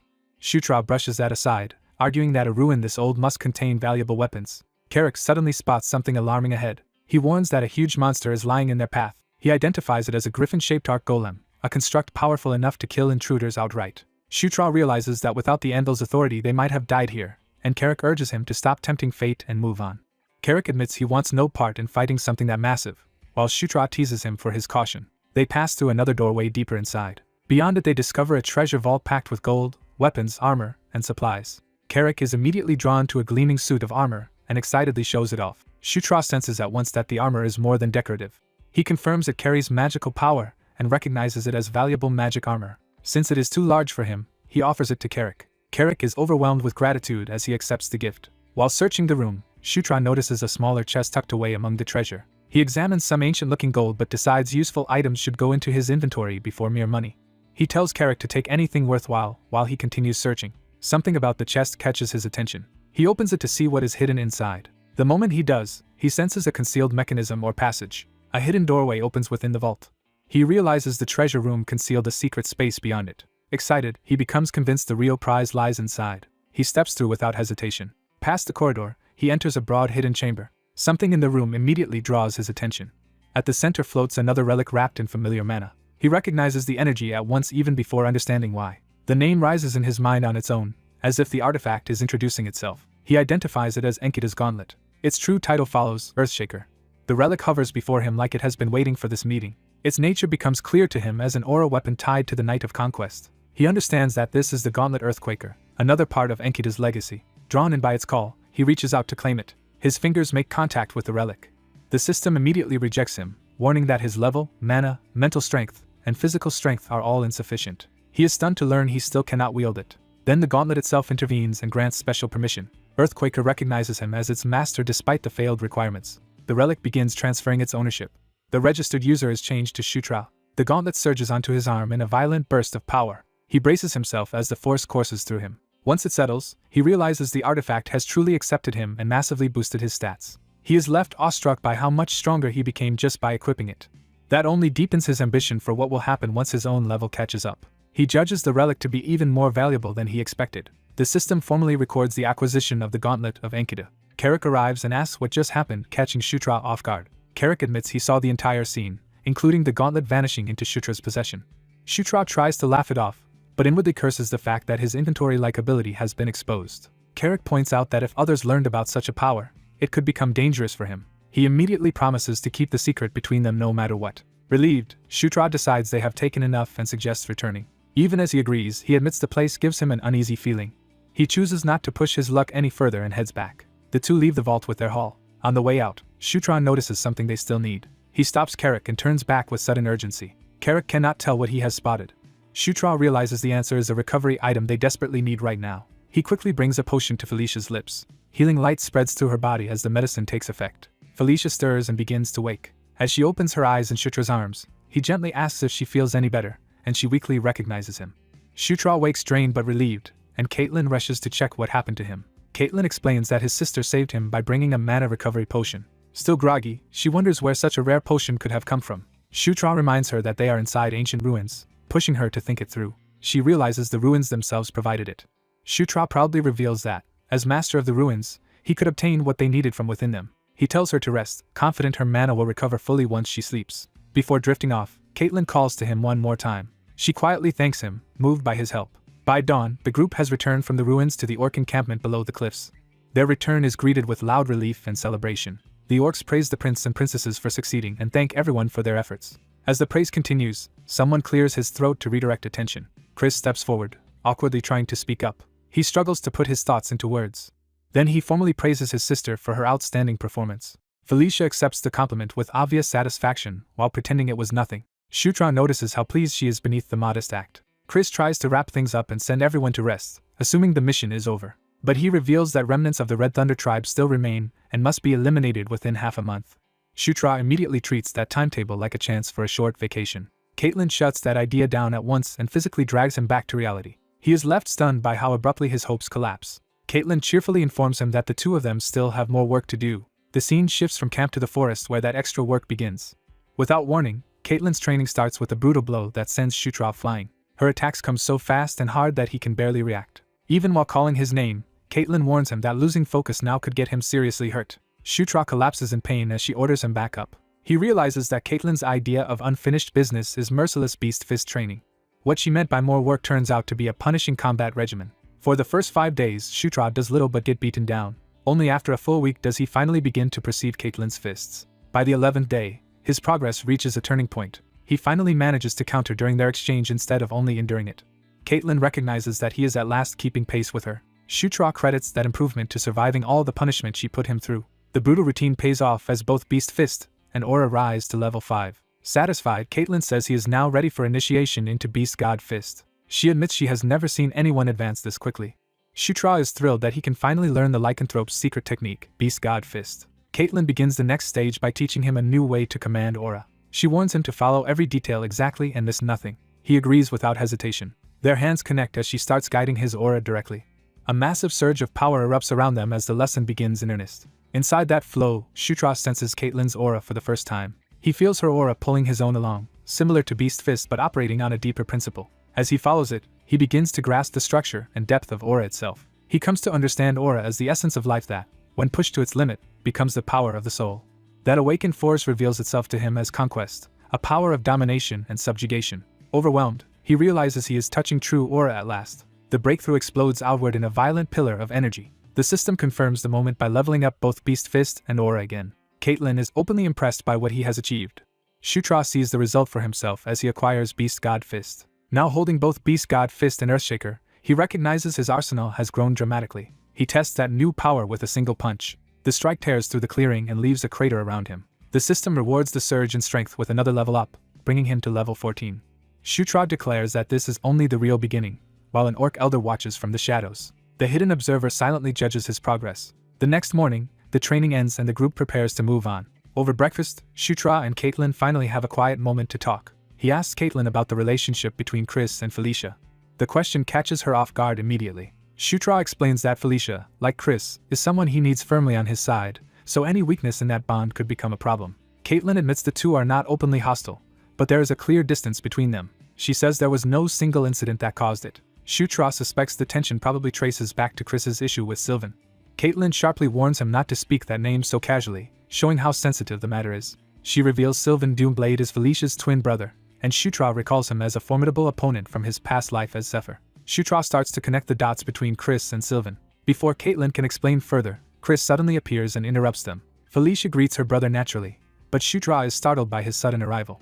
Chris announces that the mission wrapped up faster than expected, and they will leave that very afternoon. Shutra is caught off guard and asks where they are going. Chris reminds him that once the mission is complete, they must report back. The group bids farewell to the orcs, who thank the prince and princesses for their help. Vandal parts from Shutra with respect and anticipation for their next meeting. Shutra returns the sentiment, treating Vandal as a valued ally. With farewells finished, Chris gathers everyone to depart. Their destination is finally named outright as the Demon King's Castle. The story shifts to that ominous stronghold looming under a blood-red sky. Inside the castle, a solitary ruler waits in silence. The Demon King sits on his throne, a looming presence over the realm. On the road back, Shutra notes that the route to the castle itself is straightforward. The plan is to reach a transfer gate capable of long-distance warps, and use it to teleport the rest of the way. But the nearest gate is still 3 days away, even if they travel without stopping at inns. That means another night of camping before they can reach it. As he sits by the fire, Shutra admits that the closer they get to the Demon King's castle, the more nervous he feels. He reviews the political reality awaiting him there. 3 factions currently dominate the castle. The first is led by the Demon King's second son, Zephyr Ragnaros, whom Shutra knows as the most dangerous enemy. The second and third are the first Prince Baikal Ragnaros and the fourth Princess Anastasia Nekrian. He reminds himself that birth order means little in the struggle for the throne, where merit and strength decide everything. Among the contenders, Baikal and Zephyr stand above the rest as true brothers of equal ability, strengthened by draconian blood and immense influence. Even so, Shutra judges Baikal the calmer and more suitable heir, though he knows that preference alone changes nothing. He remembers that when the decisive day comes, the entire balance of power will be overturned. Because of that future, he resolves to prepare for every possibility. His first goal is to raise his level high enough to fully master Earthshaker. After that, he intends to squeeze every bit of value from his newly gained King's Knight skill. When he activates it, the system announces that a Knight Order has been formed. Reading the details, Shutra realizes the skill is far more than a simple summon and functions almost like a guild system. With buffs, training functions, and a summon built in, he recognizes the skill as absurdly overpowered. He is still marveling at it when Karak finds him hiding out alone. Karak scolds him for being awake so late when they leave at dawn, and insists he should be resting. Shutra instead decides Karak has arrived at the perfect moment for an experiment. He asks Karak to help him test something. Karak is immediately suspicious and confused. Shutra grandly addresses him as Karak, the mighty orc warrior. A ceremonial sword manifests, signaling the skill's next function. Using that power, Shutra formally names Karak as his knight. Karak is stunned as the bond takes hold. He feels something inside him change at once. The effect spikes his devotion dramatically, and the system identifies him as Knight Commander Karak, level 24. Shutra is ecstatic that the skill worked exactly as he hoped. Even while marveling at the power boost, he is unsettled by how mysterious the system itself remains. He immediately tempts Karak further by asking if he wants to become the strongest orc alive. Shutra promises to train him into an ultimate orc emperor capable of standing against Dragonin, while Karak can only stare at him in disbelief. Karak wonders if the prince has lost his mind. By the next day, the journey resumes toward the transfer gate. The whole group arrives before the gate together, now with Karak accompanying them. Chris asks if everyone is ready to depart. Shutra answers calmly, though he is still processing everything ahead. He steps onto the gate to begin the transfer. The teleportation magic activates around the party. As the warp takes hold, Shutra is hit by the force of it more violently than expected. The transfer flares into a blinding surge of light. Shutra feels himself being dragged through the warp and loses control. He tries to protest, but the spell overwhelms him.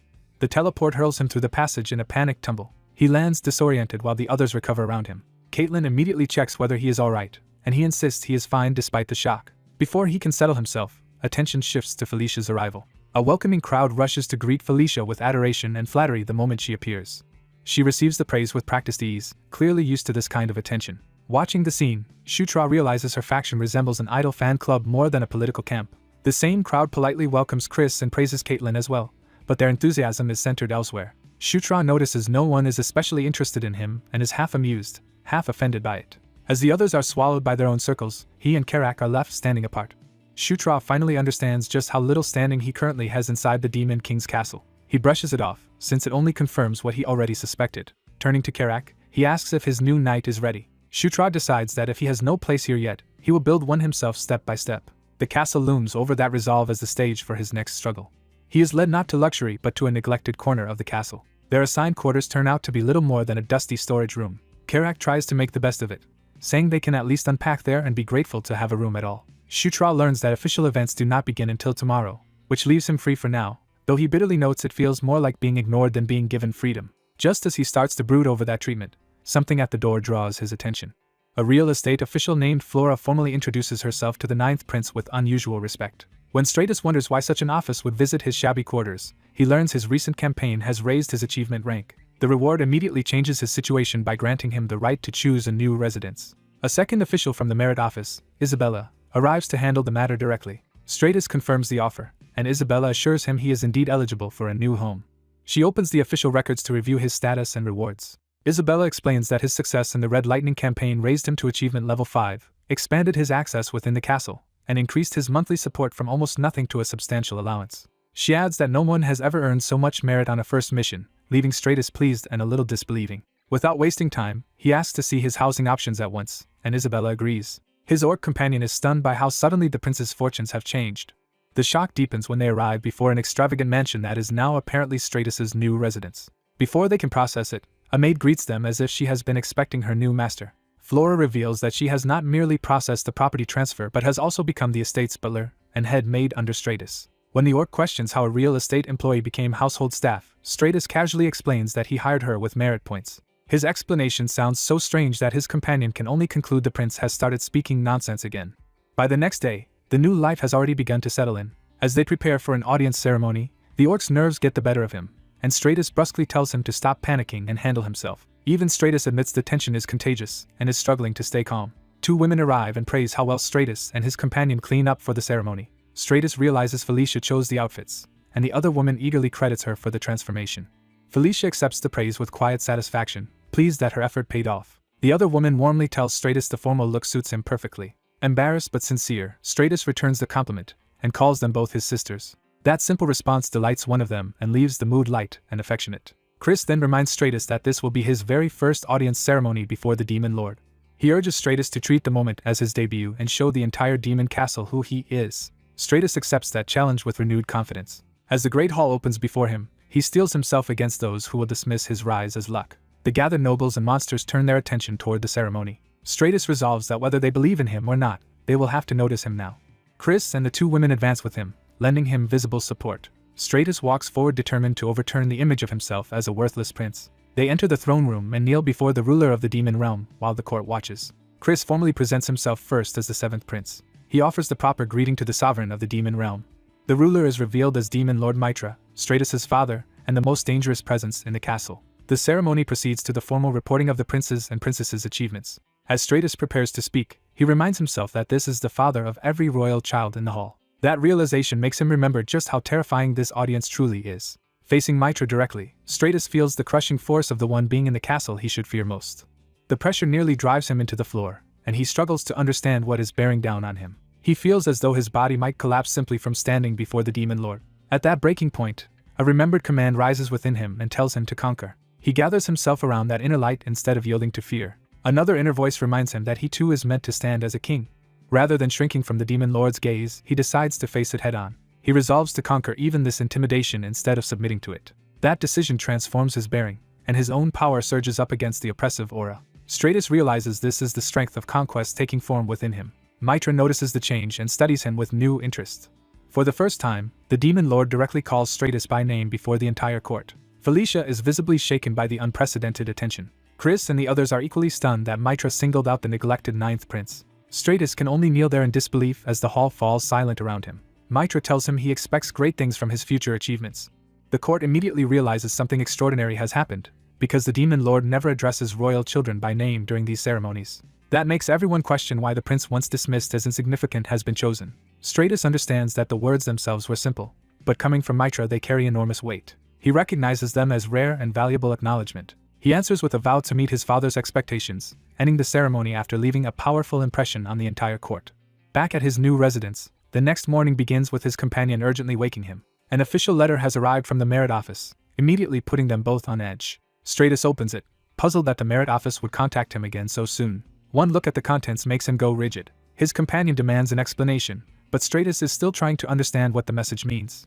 He realizes the order is effectively a direct mission from the Demon Lord himself. The castle setting gives way to the urgency of a new assignment. Chris explains that the mission is the subjugation of the Cassius Pack, a monster threat in the Anger Plains. Stratus recognizes the region as Centaur territory and learns that this kind of subjugation is practically a recurring event there. Chris and his companion want to help, but their own duties prevent them from joining, so they can only encourage him.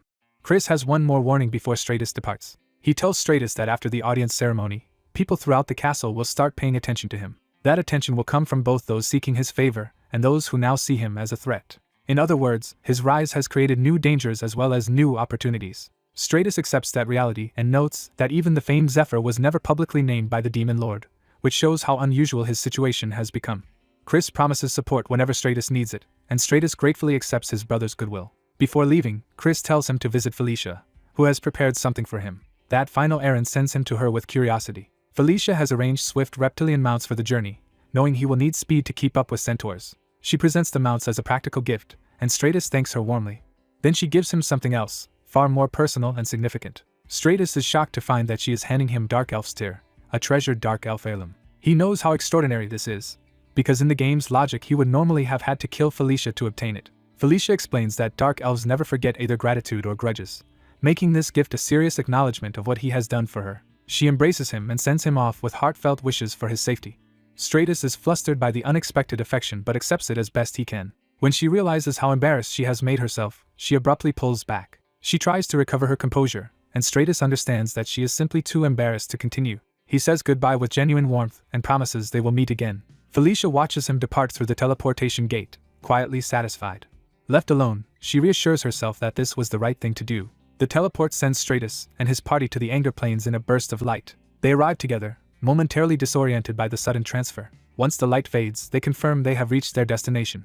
A local escort greets the ninth prince as soon as he arrives. She introduces herself as Karma, the ranger assigned to guide him. Stratus politely introduces himself, while privately noting her beast-like lower body. He identifies her race as Satyr, adding another unfamiliar ally to the mission. With introductions over, Karma pushes for an immediate departure. Their mounts launch into a fast run across the rocky plains. Karma warns that the Centaur settlement is still at least 2 days away and asks whether Stratus can handle a hard ride with little rest. When Stratus asks why she has so few soldiers, she explains the mission order came too suddenly, leaving only the 2 of them to respond for now. She adds that with centaurs as allies they should not be outnumbered once they link up, framing the coming conflict as one pack against another. Stratus starts thinking ahead to mounted combat, and what kind of weapon would suit the battlefield. That planning is interrupted by a strange sound in the distance. Karma immediately moves to investigate while Stratus stays alert. The threat reveals itself as something racing toward them at high speed. Karma sprints ahead to get a better look. What she sees leaves her speechless. A pack of Cassius beasts is already chasing a fleeing centaur scout, far earlier than expected. The monsters close in on the scout with lethal speed. The centaur runs desperately, but the pack is about to overtake him. One of the beasts lunges, forcing the scout into panic. His fear turns into a scream as death seems certain. Stratus suddenly intervenes from above, knocking the attack aside before it can land. The impact blasts the charging beast away and buys the scout a moment to live. Their mount digs in as Stratus forces the battlefield to shift around him. The saved centaur stares in shock at the prince who appeared between him and the pack. Stratus coolly remarks that the welcoming party has arrived earlier than expected. He activates the power in his gauntlet, and decides the timing does not matter. Instead of retreating, he welcomes the fight he has been craving. He openly provokes the Cassius beasts. While the rescued scout realizes this reckless savior is the prince himself, the lead beast answers by digging in for another charge. It roars and commits to the attack. The monster rushes straight at Stratus and his mount. Stratus identifies it as the pack leader and focuses on ending the threat at its source. Karma and the orc rush after him in alarm, warning that charging in alone is too dangerous. Stratus refuses to be restrained and orders them to watch. He uses the momentum of his mount to launch himself into striking position. In midair, he decides this is the perfect moment to test the beast god fist technique he has been training. He meets the lunging beast head-on instead of dodging. The Cassius opens its jaws to tear him apart. Stratus drives his glowing fist forward with all the force he has gathered. His fist of explosion detonates through the beast in a single devastating blow. The onlookers are left too stunned to speak as the result sinks in. The leader's body is destroyed so violently that the rest of the pack is thrown into confusion. Stratus lands over the corpse, suddenly looking far more dangerous than anyone expected. The surviving beasts hesitate, shocked that their strongest member fell instantly. Their aggression breaks, and some begin to retreat in frightened confusion. Stratus realizes the Earthquaker Gauntlet has amplified his aura and made the technique far more destructive than he anticipated. Delighted, he judges the result to be nearly on the level of one of the game's top-tier powerhouses. Karma, the orc, and the rescued centaur erupt in praise, amazed that he saved them by blowing off a Cassius's head in one strike. The rescued scout introduces himself as Swift Wind and takes over as escort to guide them onward to the centaur settlement on the Angle Plains. Behind them, the slain beast's body begins to dissolve with ominous energy, hinting that the threat is not as simple as it seemed. At last the group reaches the centaur settlement on the Angle Plains. They are told that 4 centaur tribes live in these plains, divided into fierce wind, heavy rain, rough night, and the dominant raging flame. Among them, the raging flame tribe holds the greatest power, and its chieftain serves as high chieftain over all the others. That leader steps forward and introduces himself as Savage Eyes, high chieftain of the centaurs. Stratus immediately recognizes the name from the game, and knows this is no minor figure. What should have been a meeting with an ally now carries a darker implication, because he remembers Savage Eyes not as a future friend, but as a future enemy. As the camp whispers about the deadly aura of the 9th Prince Shutra, he prepares to meet the tribe's feared leader. Savage Eyes studies the prince with wary interest, measuring whether the rumors about him are true. Shutra drops the pretense and asks for a blunt assessment of the crisis facing the plains. He is brought into the chief's tent to discuss the matter in private. The chief immediately makes clear that the situation has already turned dangerous. He explains that the Cassius herd migrated south far earlier than it should have, signaling an abnormal threat. Scouts are still investigating, but Shutra realizes this is already diverging from the game's original course and may open a new path with Savage Eyes. The chief plans to gather warriors from all 4 tribes within 3 days and crush the beasts once their forces are united. Shutra decides to wait for that outcome for now, while privately hoping this altered timeline may let him win over an ally he never could before. Before ending the meeting, the chief turns the conversation toward the prince himself. He asks whether Shutra truly killed a Cassius with a single punch, testing both the rumor and the boy's nerve. Shutra confirms it without hesitation, and his confidence strengthens his belief that Savage Eyes might be recruitable this time. He even offers to demonstrate his strength later, thinking of how he won over previous companions. That boldness earns a subtle shift in the chief's attitude. The chief parts from him on unexpectedly favorable terms, leaving the prince encouraged. Outside, the camp notices his presence and reacts with surprise. Word has already spread that the 9th prince is the one who crushed a Cassius skull in a single blow. Shutra's growing fame, including the Bandal incident, becomes impossible to ignore even to his companions. He boasts that it is all due to his natural charm, then immediately realizes he may have overdone it. With nothing more to discuss for the night, he is told to rest. The quiet of the tent settles over him as the camp sleeps beneath the stars. Shutra lies down expecting an ordinary night after a productive meeting. His sleep is interrupted when a strange green light begins to gather around him. He stirs awake, sensing that something supernatural has entered the room. A sudden surge wraps around the Earthshaker armament on his arm, and he realizes the disturbance is connected to it. As the power intensifies, he is shocked that the reaction is happening without his understanding or control. A luminous spirit appears and addresses him by his full title, making clear this visitation is intentional. Shutra instantly recognizes that this is no ordinary apparition. The spirit tells him she needs his help, placing an urgent burden on him before he can even understand her identity. Still startled, he demands to know who she is. She identifies herself as a fragment of the Watcher Inkle. Her divine presence becomes more tangible as the room gives way to her power. She names herself Green Wind, tying her existence directly to Inkle's fragment. Shutra is stunned, because Green Wind is a legendary being from the game's lore. He remembers that Green Wind was revered by centaurs and satyrs as one of the nature spirits of the plains. He also recalls that the region's lush life was sustained by Green Wind's power. Before he can process more, Green Wind pulls him into a spiritual space linked to her domain. There she reveals that the temple before them is her true home. She explains that it is also where the fragment of the Observer Inkle, the source of her existence, resides. That claim makes Shutra pause, because a fragment of Inkle should mean something far beyond a mere local spirit. He realizes that if she truly refers to the Observer Inkle, then this concerns one of the 6 Elder Dragons. In the world's lore, Elder Dragons were godlike beings that players were never meant to encounter directly. Shutra is rattled that he obtained Enkidu's Earthshaker only recently, and is now being drawn into another Elder Dragon's legacy. Greenwind cuts through his confusion and warns that monsters from the north are already moving toward her temple. She reveals their goal is not simple destruction but the theft of the plains verdure, which would consume both her home and her soul. Then she insists that Shutra is the one capable of protecting it, despite his doubts about his current strength. She points out that he already carries Enkidu's power, implying he is no ordinary child anymore. To remove his hesitation, she promises that Inkle's fragment can make him stronger still. She gives him a token and orders him to show it to her children, trusting they will aid him. When he returns to himself, the token materializes in his hand as proof the encounter was real. Greenwind assures him that her children will recognize the relic and lend him their strength. Left alone again, Shutra is overwhelmed by how abruptly his situation has escalated. He immediately reports to the chief that Greenwind's temple lies northeast and will soon be attacked by the Cassius. The chief accepts the urgency at once, though he notes that marching on the prince's word alone would normally be reckless. His hesitation vanishes when he senses the sacred power accompanying Shutra's claim. Seeing the glowing token, he recognizes it as Greenwind's holy relic. That proof is enough for him to submit to the spirit's will and ask what must be done. By dawn, the tribe is already moving toward the threatened sanctuary. Mounted warriors thunder across the plains in answer to the warning. Greenwind's children, the centaur fighters, arrive armed and ready for battle. Shutra rides with them toward the temple, now at the center of a crisis no one else fully understands. As the sanctuary comes into view, he confirms that this hidden structure must be Greenwind's temple. The green aura around it proves they have found the right place. Shutra notes that without his special guidance he never would have discovered such a concealed site. But the sight ahead immediately raises a worse question. The Cassius have somehow found the temple as well, which should have been nearly impossible. Shutra concludes that some hidden factor is at work beyond the game knowledge he relied on. The chief sees that the enemy force is larger than expected and asks the prince for a plan. Remembering Greenwind's words, Shutra decides the key lies inside the temple, where Inkle's fragment must be waiting. He orders the others to keep the monsters away from the sanctuary while he heads inside. With Carrick and Karma at his side, he rushes forward toward the entrance. The chief rallies his warriors with a strict order that not a single enemy is to reach the temple. He commits the entire tribe to battle without reserve. The defenders charge to intercept the oncoming horde before it can break through. The archers loose a first volley to thin the beast's advance. Arrows tear into the front ranks and briefly slow the swarm. The centaur warriors follow up by crashing into the weakened line. Their charge cuts through the beasts and opens a path toward the temple. Using that opening, Shutra and his companions race past the melee toward the sanctuary. Carrick confirms their only objective is to get the prince inside, and Shutra agrees.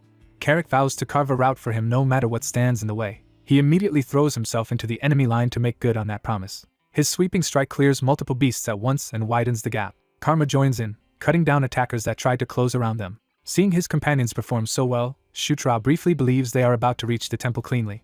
That confidence lasts only until a new threat interrupts their advance. Shutra senses danger too late as something massive descends on him from above. A giant horned brute smashes down into their path and shatters the momentum of their push. The impact throws Shutra away from the route to the temple and separates him from the others. The brute roars its challenge, making clear it has singled him out.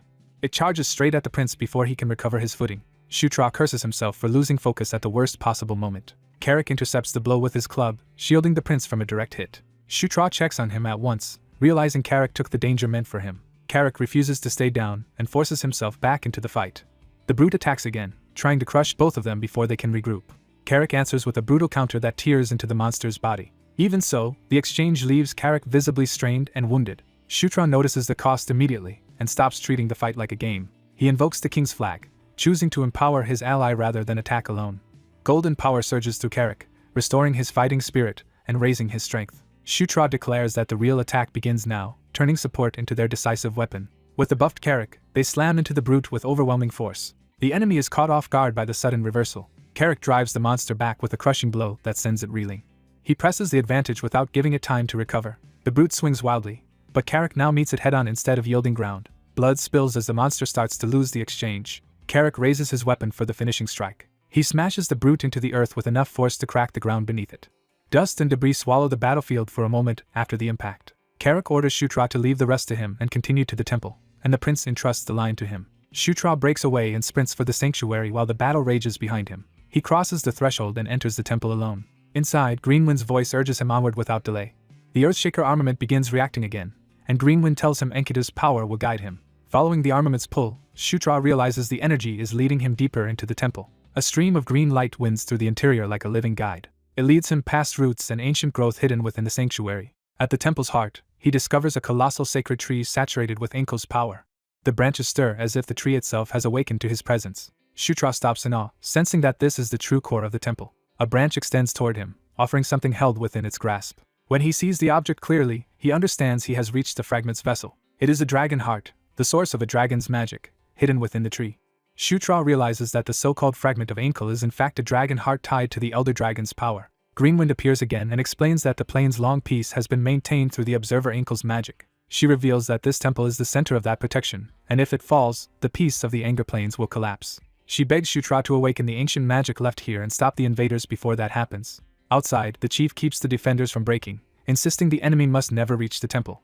Carrick continues fighting at the front, holding back stronger foes through sheer force. Karma also keeps cutting down beasts as the defense line strains under pressure. Within the temple, Greenwind places her final trust in Shutra as the ninth prince. She asks him to use the magic she leaves behind to protect both the plains and her children. Shutra accepts by placing his hand on the dragon heart. The moment he makes contact, green power engulfs him and drags his consciousness elsewhere. He can only stare upward as the world around him dissolves. He finds himself before the vast true form of the observer Enkel in a cosmic vision. Faced with the elder dragon at last, Shutra can only name what stands before him. Enkel's gaze falls on him, acknowledging him as a worthy recipient. The dragon commands him to take the power being offered. At once, the temple erupts with a blinding surge of awakened magic. A pillar of green light shoots into the sky, halting fighters on both sides as they look up. Even in the middle of battle, Carrick and the others realize something inside the temple has changed. Carrick looks toward the light, wondering what has happened to the prince. Then the awakened magic bursts outward from the temple and spreads through the battlefield. Towering roots and trunks rise around the sanctuary, reshaping the field into a living fortress. The ground itself splits as the forest answers the call. Wooden guardians emerge from the awakened trees, turning Enkel's ancient magic into defenders of the plains. The invading beasts suddenly find themselves surrounded as the battle enters an entirely new phase. As beastmen and wolves are about to be overwhelmed, giant tree guardians suddenly descend into the battlefield. The new arrivals immediately turn the tide by striking down the attackers. Their assault continues in a sweeping counterattack that scatters the enemy line. Inside the sanctuary, Green Wind announces that the ritual has succeeded and Inkle's ancient magic has awakened. She gratefully credits the ninth prince for making that awakening possible. The prince places his hand on the source of that power to receive it. Inkle's energy begins pouring into him in a brilliant surge. Green Wind is startled when the transfer behaves in an unexpected way. She realizes the awakened magic is not simply activating but flowing directly into the prince. Alarmed, she suspects he is trying to absorb Inkle's power itself. The prince endures the torrent as it tears through his battered body. Green Wind urgently warns that if he keeps going, the strain will destroy him. Instead of stopping, he gains strength and even rises in level as the power settles into him. The energy begins repairing the damage he had already suffered. His recovery continues as the transfer stabilizes. Green Wind realizes with shock that the same power threatening him is also healing him. More level increases follow as his body adapts to the influx. Then a deeper will speaks through the power, defining his role as one meant to conquer. That will commands him to subdue even mighty beings and force them into obedience. It goes so far as to promise dominion even over the lingering remnant of an elder dragon. The revelation crowns him as one before whom such power must kneel. The absorbed force manifests within his chest like a living dragon heart. The sacred tree responds to the transformation with a burst of life energy. The radiance settles, leaving the sanctuary changed but calm. The prince drops into a braced stance as the awakening finishes. He steadies himself, now carrying a new presence within. A system message names him the Knight of Conquest and grants him dragon body. Additional rewards follow, including dragon blood and immunity to poison. Checking his status, he finds that he has become Dragonborn. The system explains that a Dragonborn is one who has awakened the dragon gene and can wield dragon magic. It further notes that, like Zephyr before him, his hidden lineage allowed that awakening despite mixed blood. Green Wind confirms that he now possesses both the spirit and body of a dragon, along with Inkle's power. Rather than resent this outcome, she accepts it because the sealed power had slept unused for 1,000 years. She acknowledges him as Inkle's true successor and asks one thing of him. Her request is that he protect the Angle Plains and the beings who live there. He accepts that responsibility without hesitation. Back outside, the battle still rages despite the Tree Guardian's intervention. One of the Tree Guardians senses a greater threat moving among the invaders. That threat cuts through the chaos with overwhelming force. A massive Drake Ogre reveals himself as the commander driving the Cassius forces. Watching from above, the prince identifies the Drake Ogre as the true enemy leader. He immediately leaps down to confront him himself. Landing beside Karak, he gives the orc a task before charging ahead. The Drake Ogre barrels forward, crushing resistance as he advances. He roars a challenge, eager for a direct clash. The monster notices the prince's sudden approach at the last moment. The prince strikes first with a fast, precise blow to the ogre's body. The Drake Ogre answers with a brutal sweeping counterattack that forces the prince back. The shockwave throws the prince away while the ogre keeps pressing. Unfazed, the prince prepares a stronger attack and dares the monster to stop it. He unleashes Fist of Explosion, driving explosive force into the Drake Ogre. But the impact hardens his own arm into a dragon-like gauntlet, revealing a new bodily change. Even with that power, he is stunned by how thick and durable the monster's hide is. The Drake Ogre retaliates with another crushing charge before the prince can capitalize. The prince concludes that ordinary explosive strikes will not be enough to bring this enemy down. So he decides to test the dragon blood power he just obtained. Activating the Dragonborn exclusive skill, he calls on dragon blood. That power partially unlocks Earthquaker's true nature. Realizing this is his best chance, he commits everything to a single decisive blow. The Drake Ogre rushes him with a full-force overhead attack.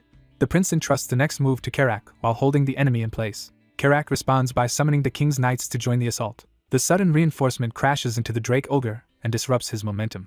The monster snarls in frustration as the opening appears. The prince tells him to look forward to what comes next and drives in with the awakened weapon.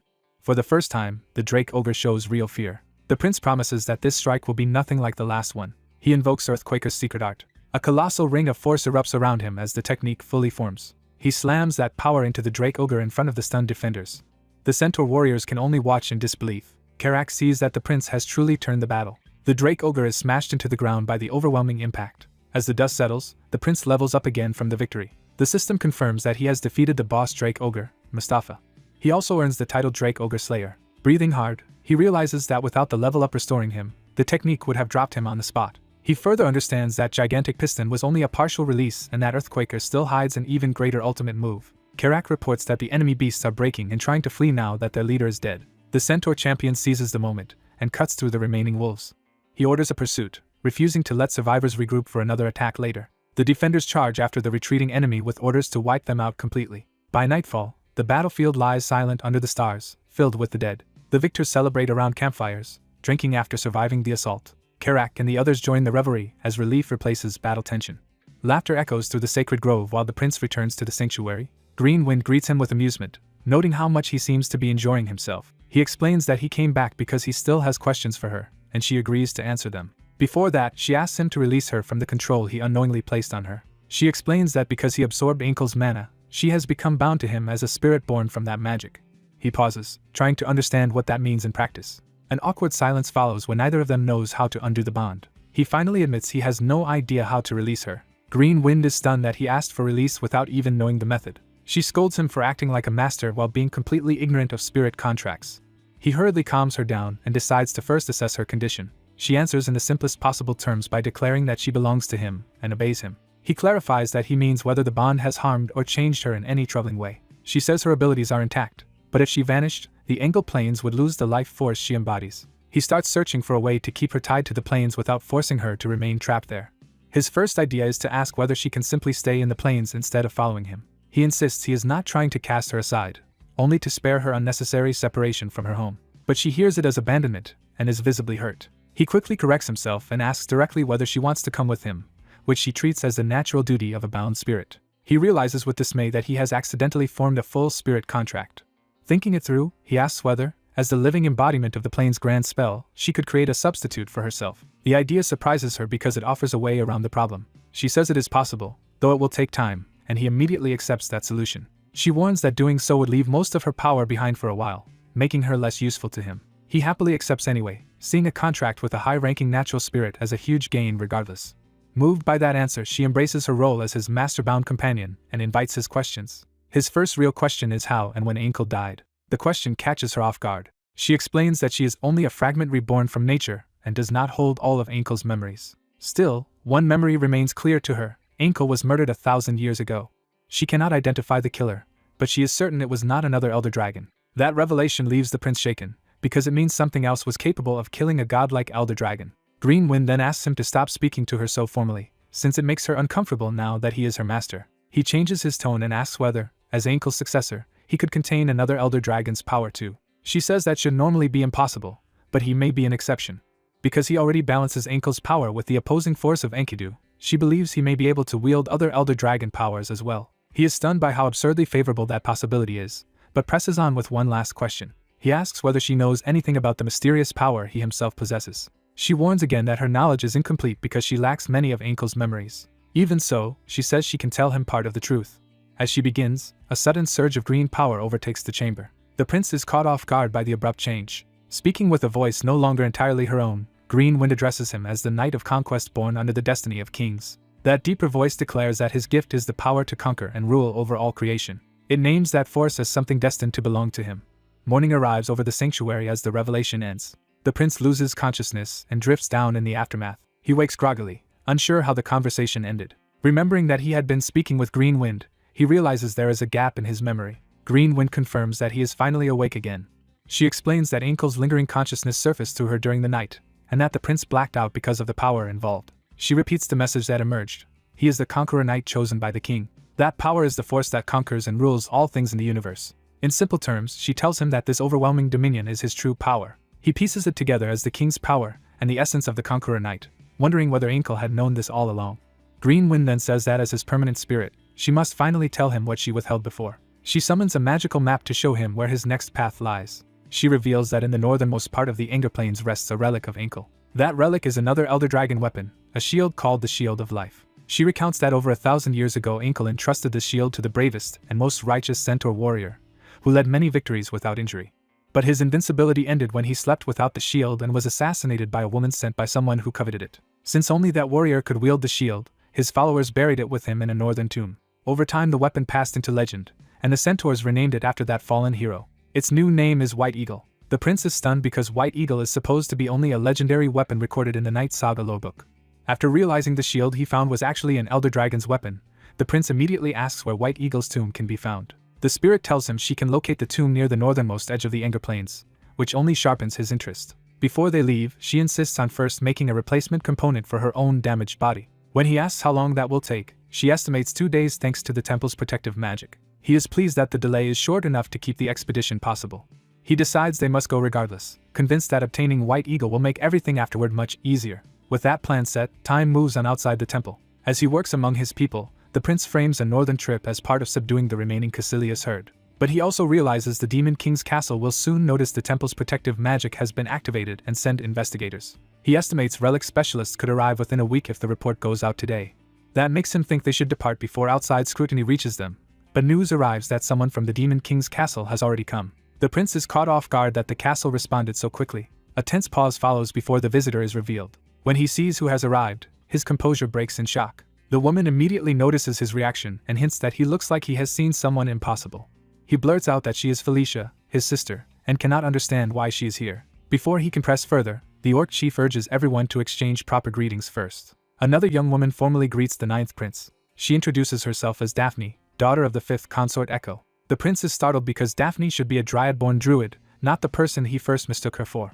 He recalls that Daphne is one of the three consort's children who must be secured for the future. Felicia explains that Daphne is a capable druid who can assist with the mission tied to the guardian spirit of Anger Plains. The prince tries to steady himself, and decides he should make a good impression despite his confusion. He asks Felicia why she is here instead of investigating the thunder-forging anvil in the Zashika Mountains, and she says his task ended too quickly for that plan to continue. Felicia bluntly tells him that his rapid success is drawing attention. The orc chief confirms that finishing the Caecilius mission in 2 days is extraordinary when it normally takes 2 weeks. Felicia adds that the strange events surrounding the mission would have tempted most observers to spy on or attack him, so she came personally instead. The prince realizes her visit was partly meant to protect and assess him. Felicia admits that is not the whole reason, because she is also curious about the temple's magic and why Caecilius behaved differently. The prince takes her concern as proof that beneath her cold manner she still cares about him. Felicia cuts past that and asks what he plans to do next. He says he intends to scout the north for any surviving Caecilius remnants, while privately focusing on finding White Eagle. The red-bearded chief immediately declares he will accompany him, arguing that a mission this important requires the great chief's presence. The prince reluctantly accepts that logic and agrees to go together. Felicia also decides to join, reasoning that studying a living Caecilius is more useful than examining a dead one. The prince outwardly welcomes the extra help, though inwardly he realizes his excuse about hunting remnants has trapped him into a crowded expedition. Even the orc chief senses that the situation is about to become far more complicated. A few days later, the group heads north. Their journey is interrupted by the sudden roar of a monstrous beast. The escort reacts at once as enemies rush in from the surroundings. The orc chief grimly notes that trouble was inevitable. The prince sees his instincts confirmed as wolves and other monsters close in on the traveling party. The escorts engage the attackers and the skirmish spreads across the field. A wolf nearly catches the prince from behind, forcing him to react in frustration. He is baffled by how these monsters appeared so suddenly after the area had supposedly been cleared. The survivors around him share the same alarm, insisting these creatures should have been wiped out before. The threat escalates when winged reptilian monsters descend from above. The prince identifies them as likely Geist and immediately recognizes how troublesome flying enemies will be. Rather than stay grounded, he activates wind magic and rises to meet them in the air. Using Blessing of the Wind, he lightens his body and moves with the speed of the wind. The guardian spirit is stunned that he can use her wind magic as if it were his own. He launches himself straight toward the airborne monsters before they can press their advantage. One Geist is caught off guard by his sudden speed. He crushes it with an explosive punch and sends it plummeting. Without slowing down, he dashes after the next target. He vents his irritation on the swarm, determined to clear the sky. The guardian spirit can only stare as her role keeps shrinking while he borrows her power so freely. Meanwhile, Daphne is left standing amid the chaos, visibly shaken by the violence around her. Up close, her fear is obvious as she struggles to keep herself composed. A gaze suddenly dives straight at her, turning her panic into immediate danger.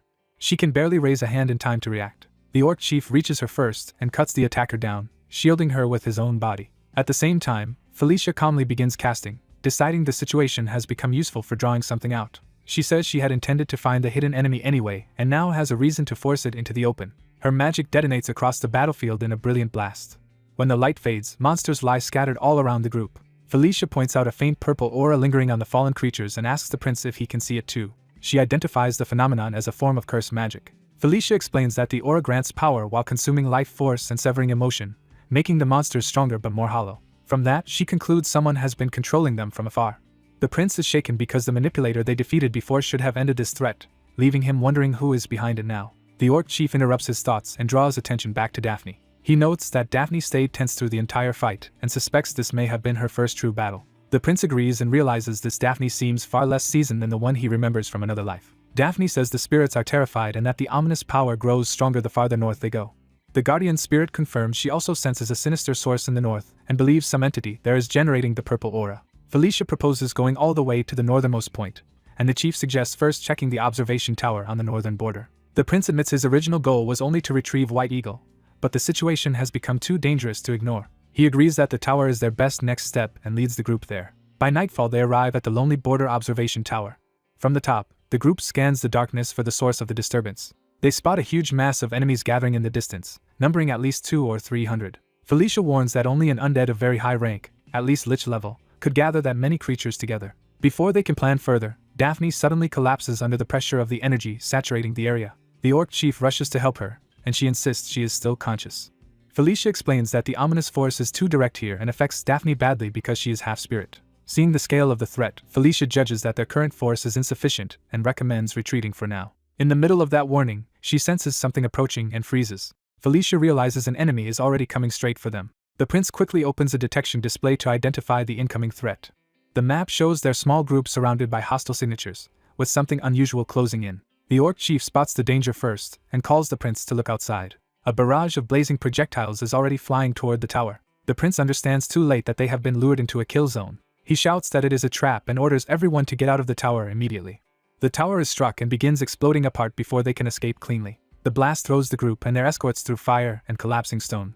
As the ruins fall, the distant undead formations remain visible beyond the wreckage. Felicia reacts instantly and gathers magic around herself. She uses wind control to catch the falling group and slow their descent through the debris. The shattered remains of the tower crash down around them instead of on top of them. Once they land, Felicia checks that the orc chief and the prince are still alive and able to move. The escorts thank her for saving everyone, but Felicia refuses any relief because the real danger has only begun. Looking out across the field, she sees an overwhelming number of enemies closing in and urges an immediate withdrawal. The prince points out that retreat may already be impossible because they are surrounded, and Felicia asks him to buy her time. She resolves to force open an escape route somehow if she can finish her spell. The prince accepts that plan, placing his trust in Felicia. He draws his weapon and promises to hold the line for as long as he can. He then invokes the king's banner, spreading a strengthening blessing through his allies. The chief and the others feel power surge through their bodies as the prince's support magic takes hold. The guardian spirit asks if he truly intends to fight here, and he answers without hesitation that he does. He admits he has no better option than trusting Felicia to create their path out. He hardens his resolve and prepares his transformed arm for battle. With his allies empowered, the prince orders everyone to prepare for combat. The group charges together into the approaching undead horde. The prince rallies them not to yield. The orc chief tears into the front line with sweeping force. The red-bearded chief and the others follow, cutting down the first wave. The prince detonates another explosive strike that blasts skeletons and beasts apart in all directions. For a moment, the front ranks of the undead are blown back. But new undead continue advancing, their eyes burning with the same purple control. The prince feels his transformed arms straining again and curses the worsening situation. He realizes the battle will never end if they keep only destroying disposable minions. More skeleton soldiers surge toward him from every side. He concludes that their only hope is to find and kill the commander controlling the army. Just as he reaches that decision, a fresh rain of purple attacks begins falling from above. The barrage tears through the battlefield and catches both allies and enemies alike, proving a far deadlier force has entered. The orc chief recognizes the same unnatural attack pattern returning and braces himself. A violent shockwave rips across the field and leaves bodies and rubble strewn everywhere. One of their fighters is left badly wounded amid the devastation.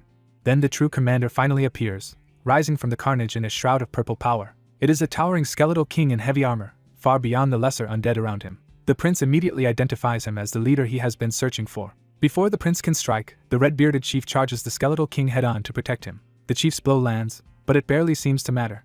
The skeletal king counters with overwhelming force and sends the chief crashing away. The orc chief roars and rushes in next rather than let the prince face the monster alone. His attack also detonates on impact, yet the enemy remains standing. Even the orc chief is shaken by how little effect his strength has. The skeletal king answers with a colossal downward strike that smashes the ground and batters the chief back.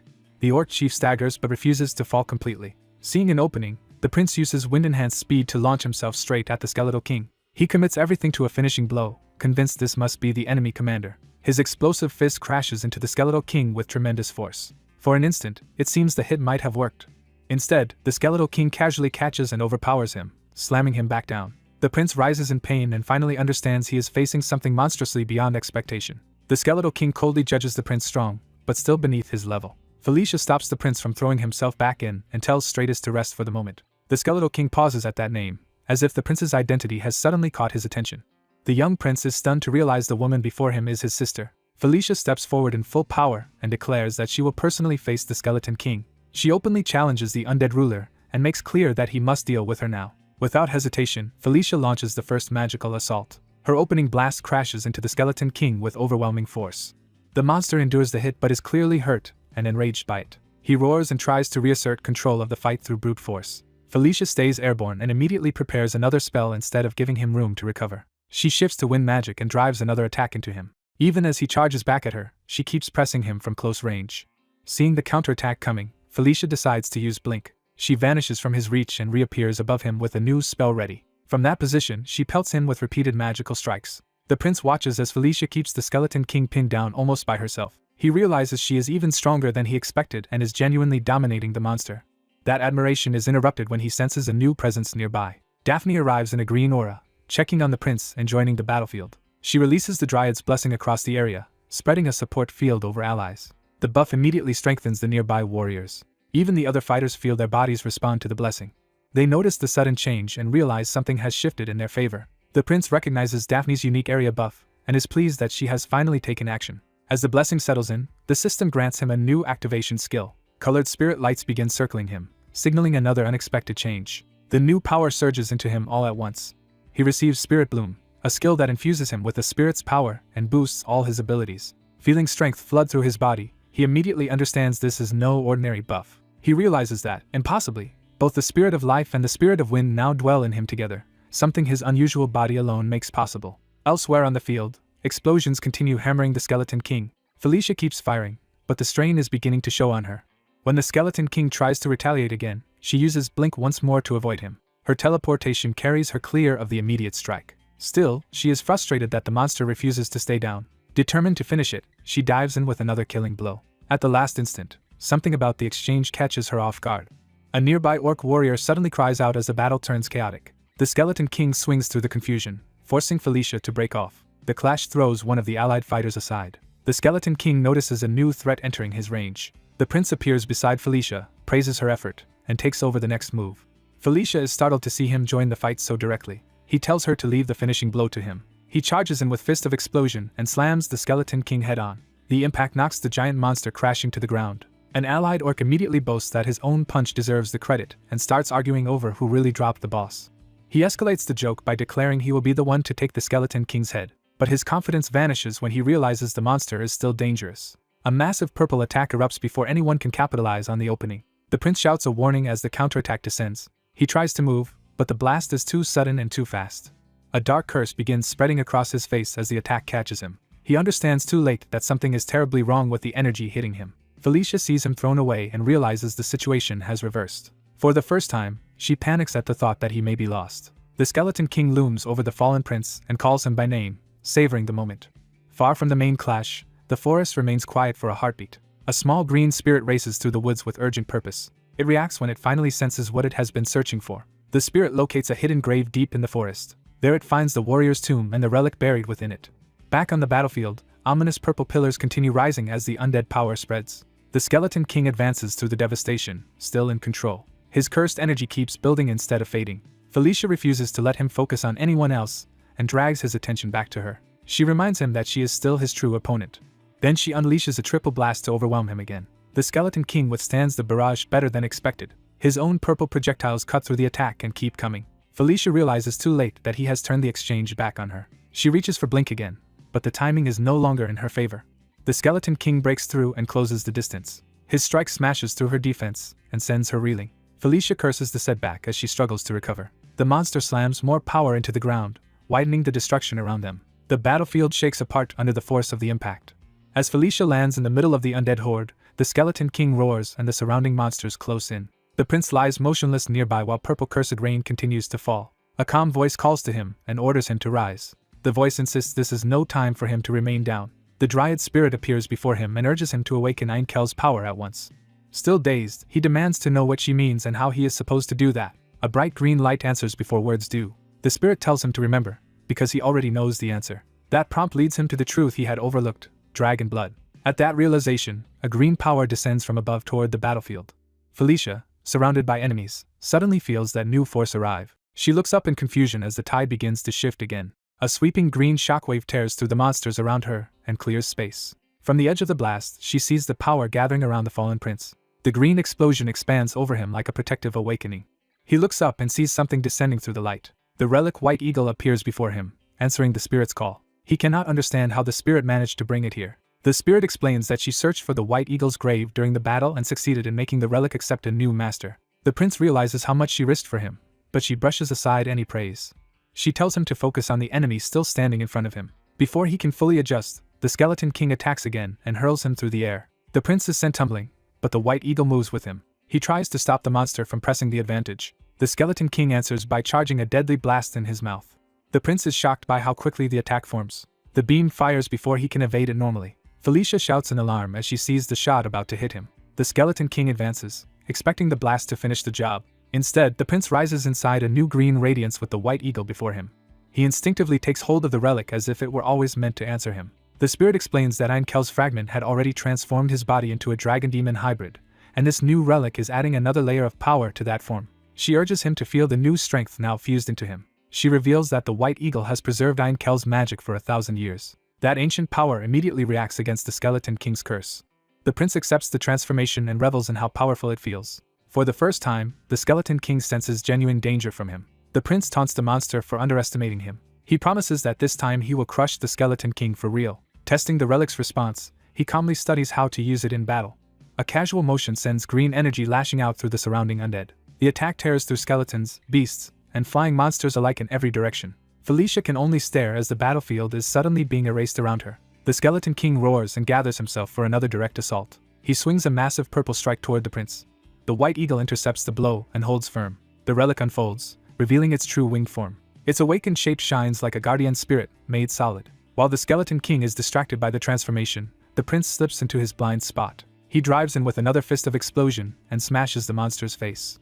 The Skeleton King grits through the damage and refuses to fall. In retaliation, he conjures multiple flaming projectiles and hurls them down at close range. The prince shields himself and bursts through the bombardment instead of retreating. Using the White Eagle's power more deliberately now, he redirects the green energy into a focused attack. A piercing beam punches straight through the Skeleton King's torso. The White Eagle circles him like a living weapon, readying follow-up strikes. Successive green lashes bind and batter the Skeleton King from all sides. The monster howls as his body begins to break apart under the sustained assault. The prince closes in from above with his explosive fist blazing for the final exchange. He commits fully, pouring everything into one last decisive punch.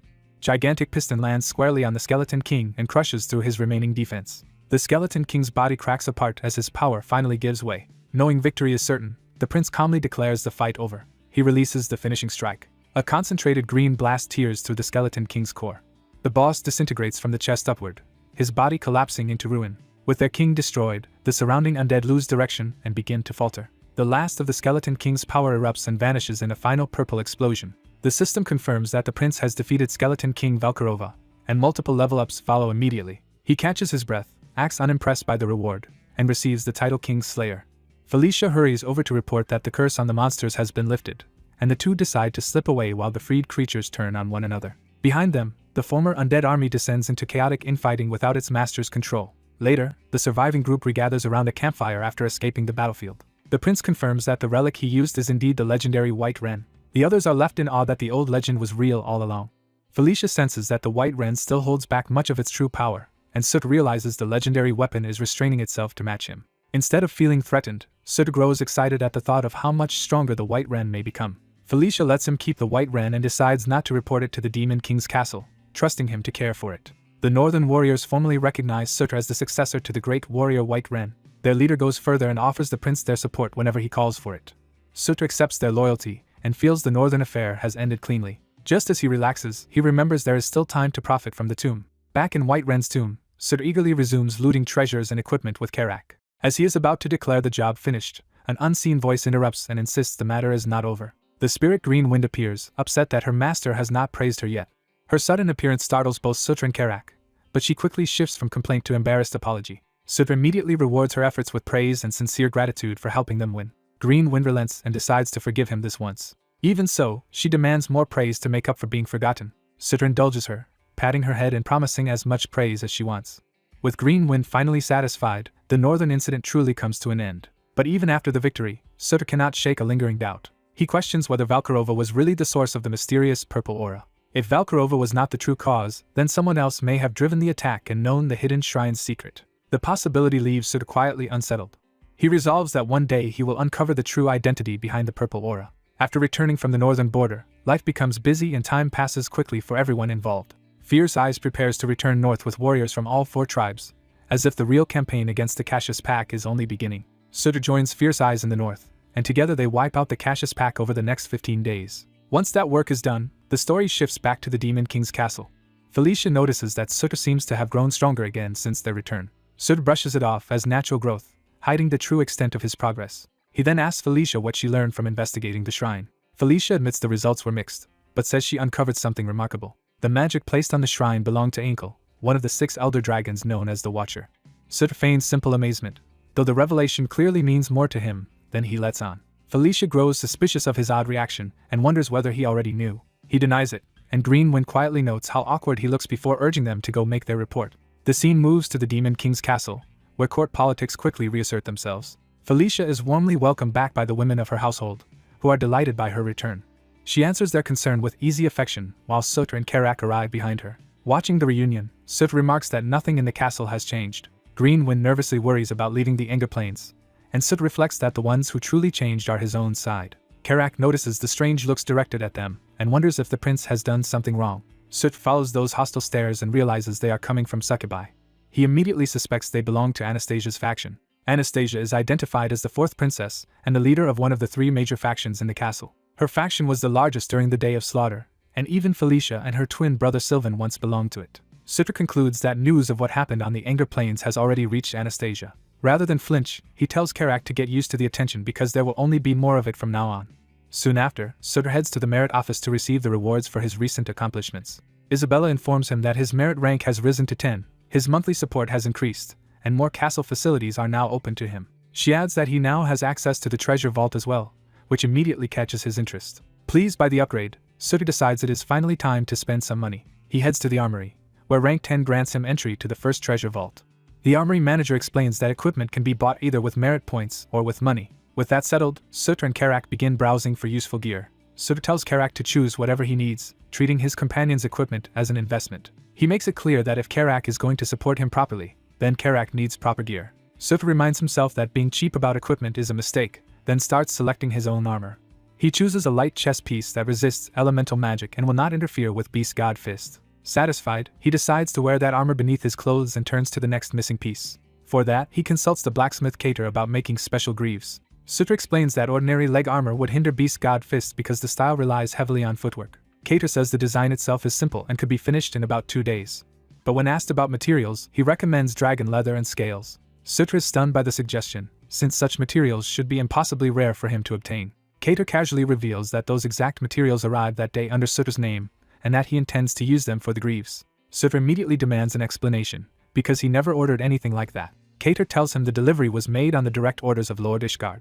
The name shocks Sutra, because Ishgard is no ordinary benefactor. Ishgard is the demon realm's greatest swordsman and swordsmith, Asura Elder, and the legendary master who taught the Demon King himself. Neither Sutra nor Karak can explain why such a figure would suddenly support him, though Karak finds the backing reassuring. Sutra privately notes how strange this is, since in the original story he never received support from the Sura side and can only guess that the Demon King is intervening. Before he can think it through, a messenger rushes in with urgent news for the 9th prince.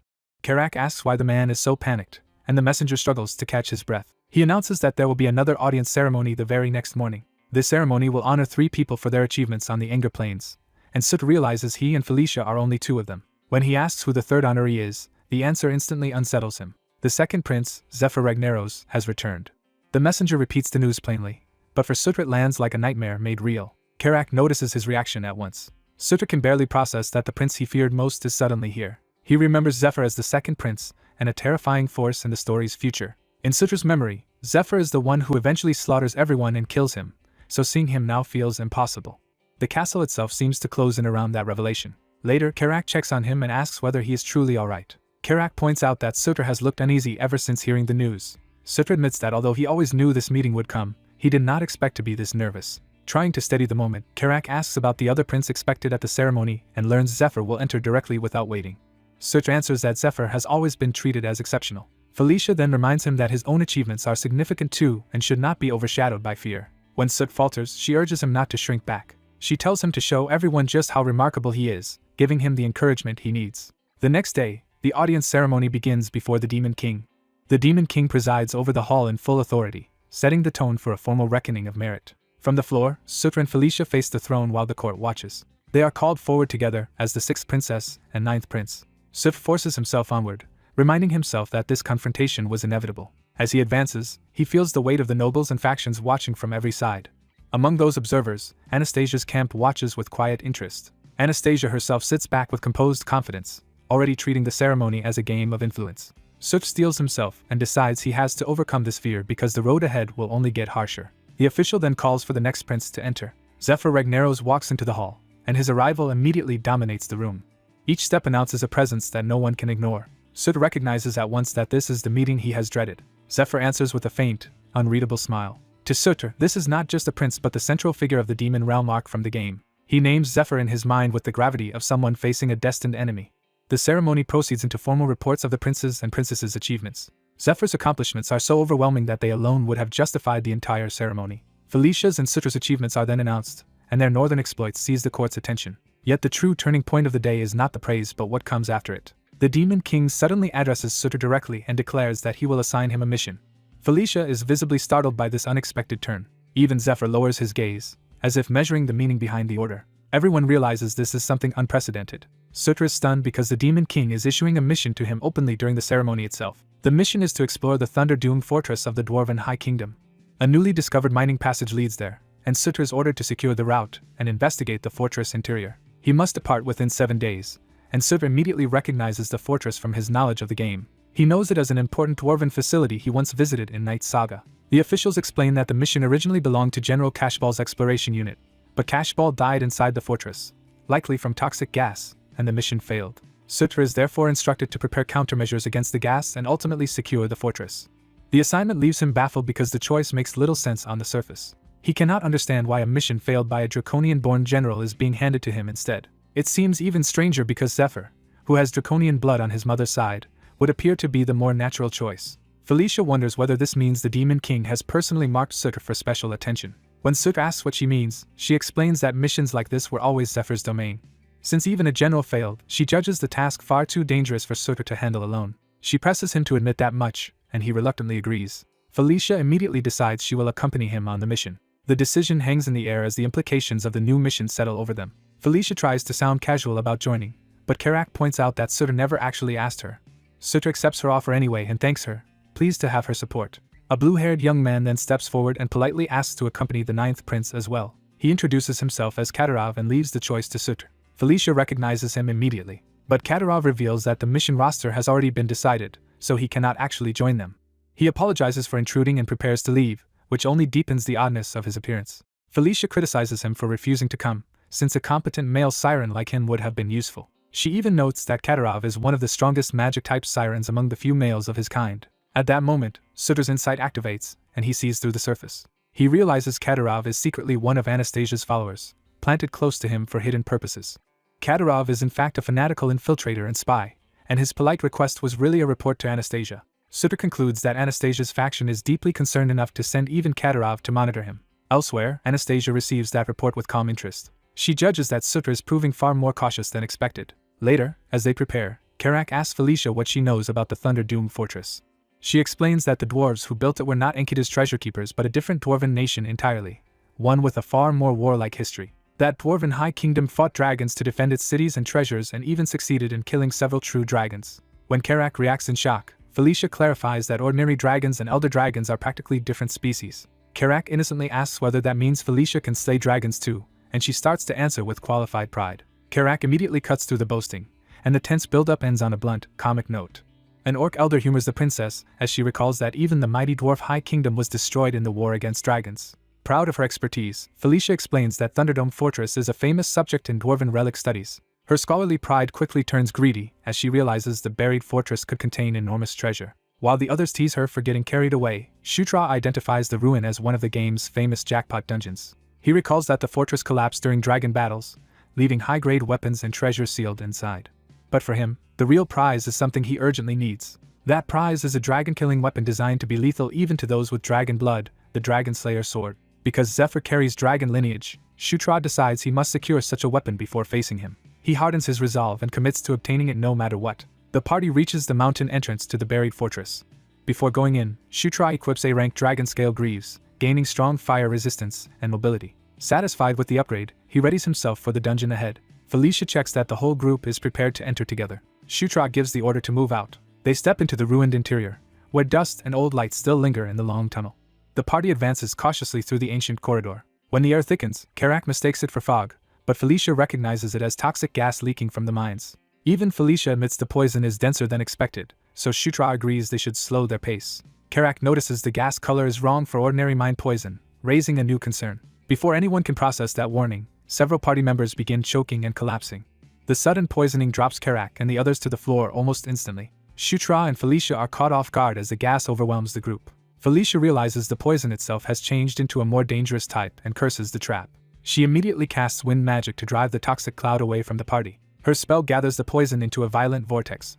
The compressed gas detonates with explosive force instead of dispersing safely. The blast hurls Shutra and Felicia back and leaves them reeling. As he struggles to stay conscious, Shutra calls out for Felicia. The corridor fills again with swirling poison and dust after the explosion. Most of the party lies unconscious in the contaminated hall. Then shadowy, tusked humanoid monsters emerge through the haze and close in on the fallen group. One of the creatures steps forward, revealing the threat is now physical as well as poisonous. More of the monsters rush toward the incapacitated party. Their leader recognizes Shutra's group as the ones who killed General Kashable. Shutra realizes these enemies are connected to that earlier battle and are targeting them deliberately. A flying shield spirit called Green Wind suddenly intercepts the attack, surprising the monsters. Green Wind slashes into the attackers before they can finish the helpless party. The spirit tears through multiple enemies in a rapid sweep. As Shutra gets up, Green Wind dryly notes that his act of fainting was very convincing, and he snaps back at it. With Green Wind's help, the monsters are cut down in quick succession. The surviving creatures panic as the shield spirit keeps carving through them. Any attempt to counterattack is shut down immediately. Shutra takes control of Green Wind and uses it as both weapon and guard. After the brief massacre, he realizes the enemies had armed the corridor with an unusually potent poison. He also reveals why he survived. His poison resistance has advanced all the way to full immunity. Before he can relax, the fortress begins shaking violently around him. Chunks of the ceiling start crashing down, turning the corridor into a death trap. Shutra is forced to react to a second disaster before he can rescue everyone. As more mechanisms activate, he realizes the enemy prepared trap after trap without pause. He orders Green Wind to stay behind and protect the unconscious party members.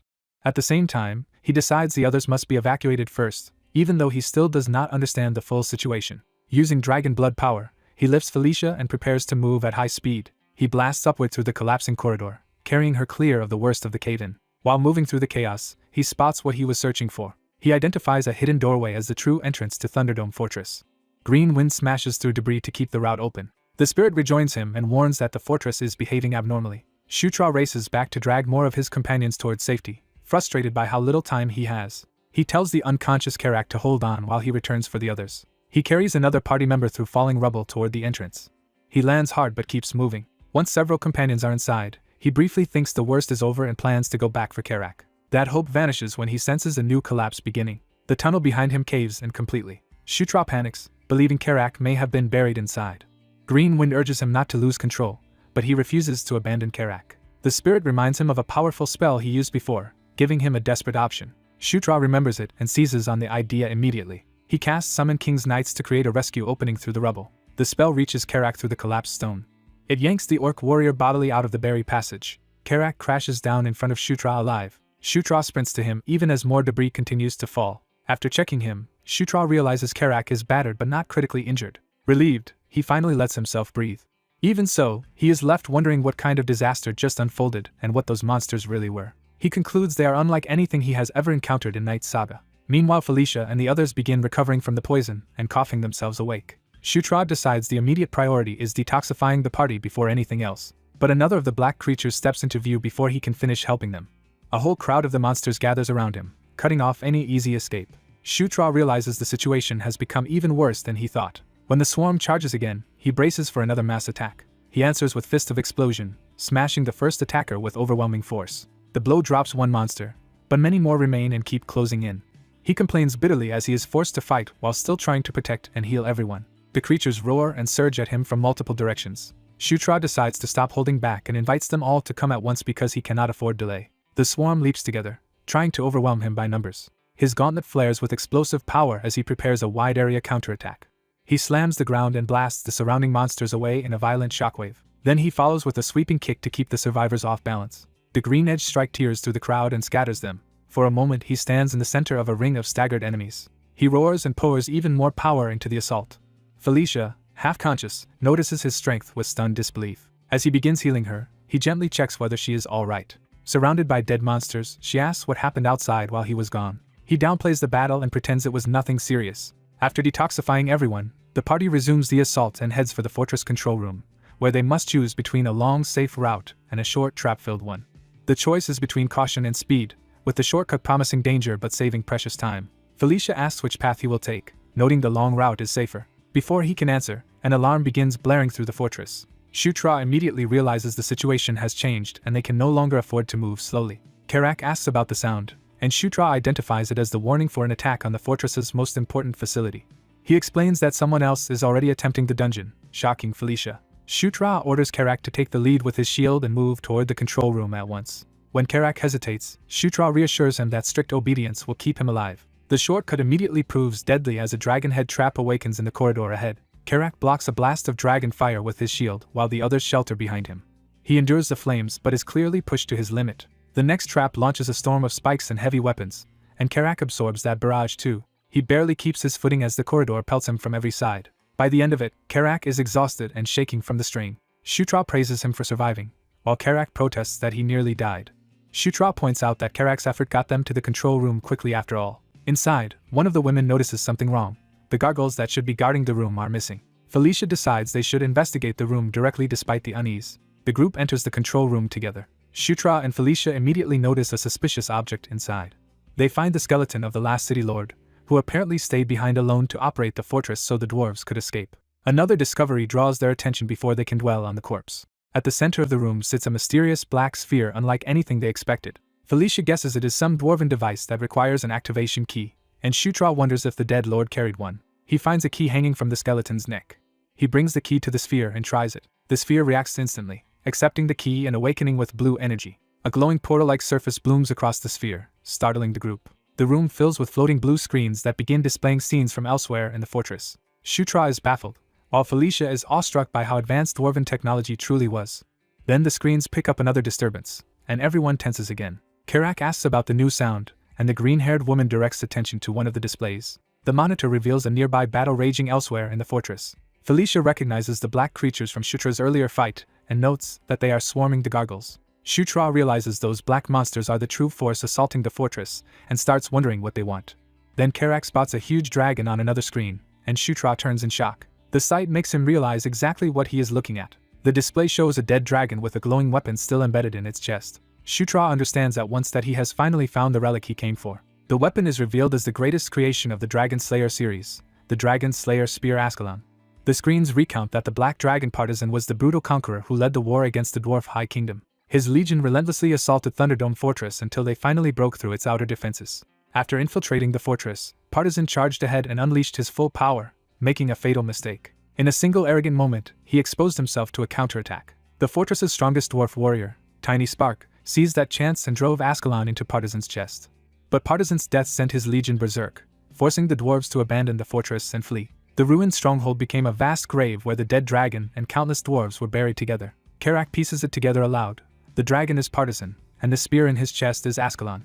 Another screen shows the black creatures still surging toward that burial site in great numbers. From that, the group concludes the pitch-black monsters may be attacking the fortress specifically to seize Ascalon. The white-haired elf refuses to let the raiders escape after attacking her group and taking what they came for. When her younger companion asks whether they can seize the fortress guardians for themselves, she admits that option is gone. A massive electrified hammer rises elsewhere in the fortress, signaling that another power has taken command. The dwarf golem begins crushing the black-clad invaders and undead under its authority. From cover, the elf's party watches the golem drive their enemies back. She realizes the dying fortress lord must have transferred all control to the dwarf golem, the highest-ranked guardian. She urges Stratus to wait and observe, but he rejects caution. Stratus decides the chaos is exactly the opening he needs. He argues that waiting is more dangerous because too many unknowns could ruin their chance. Ignoring her protest, he rushes off alone and tells her to stay behind. Using his minimap, he tracks the shifting battle inside the fortress. He slips past the fighting while the golem and monsters remain focused on each other. Stratus reasons that if he secures Ascalon first, he can profit no matter who wins the larger battle. His plan is simple. If the Guardians win, he can hunt the surviving raiders, and if the raiders win, he can judge whether to fight or flee. As he nears his destination, he realizes he has almost reached the spear. The Black Dragon Partisan spots him on the minimap and alerts its side to his position. Stratus appreciates how much easier the minimap makes navigating the chaos just as danger closes in. The dwarf golem suddenly slams down near him, nearly crushing him in the process. A second blow follows, forcing him into a desperate scramble to survive. He hurriedly insists he is not there to fight the golem. The golem's attack stops just short of killing him. It studies him instead of continuing the assault. The golem seems confused by his presence and words. A green force suddenly streaks in toward the scene. Green Wind arrives in time to save Stratus, and he greets the spirit with relief while she complains about his nickname for her. Their brief bickering shows she is exasperated, but still willing to help him. While they talk, the golem keeps battering Partisan in the background. The spear's resting place cracks open under the pressure of the battle. Stratus finally sees the legendary dragon-slaying spear Ascalon in person and is awed by it. He immediately claims it as his prize. But when he tries to pull it free, it does not budge. He strains with all his strength, and still cannot move it. The weapon proves absurdly heavy, far beyond what he expected. In frustration, he pours all his remaining stat points into strength. With his body reinforced, he makes another all-out attempt. This time the spear finally responds, and even the golem notices the change. Ascalon begins to loosen from the stone. Stratus tears the spear free with a final heave. The release sends a golden shock through the battlefield and knocks nearby enemies away. His companions stare in disbelief at the burst of power. Even the other onlookers are stunned by what he has just awakened. A hooded figure watches from the shadows, still hidden from the others. Ascalon reveals itself as a masterpiece of the Dragon Slayer series, forged to destroy the heart of the Black Dragon Partisan and carrying the dwarves' hatred and resolve. Stratus realizes he has completed the main objective by obtaining the spear. That victory is interrupted when a huge purple-eyed dragon shape manifests behind him. The hooded figure channels a sphere of sinister purple death energy. That energy is driven into the dragon's remains. Partisan is violently reanimated as a zombie dragon. Stratus is horrified that Partisan, dead for centuries, is somehow standing before him again. He turns and notices the hooded caster controlling the resurrection from a distance. He demands to know who this new enemy is. Before he can react further, the revived dragon's power surges. The zombie dragon lashes out and blasts him backward. Purple energy continues pouring into the dragon, rapidly stabilizing its revival. Stratus recognizes the threat and fears he already knows what kind of power this is.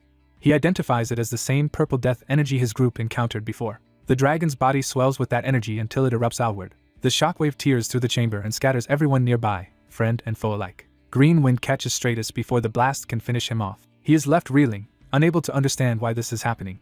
He cannot reconcile Partisan's revival with the same death energy from the Engel Plains. Green Wind hurls him clear as the battlefield becomes even more dangerous.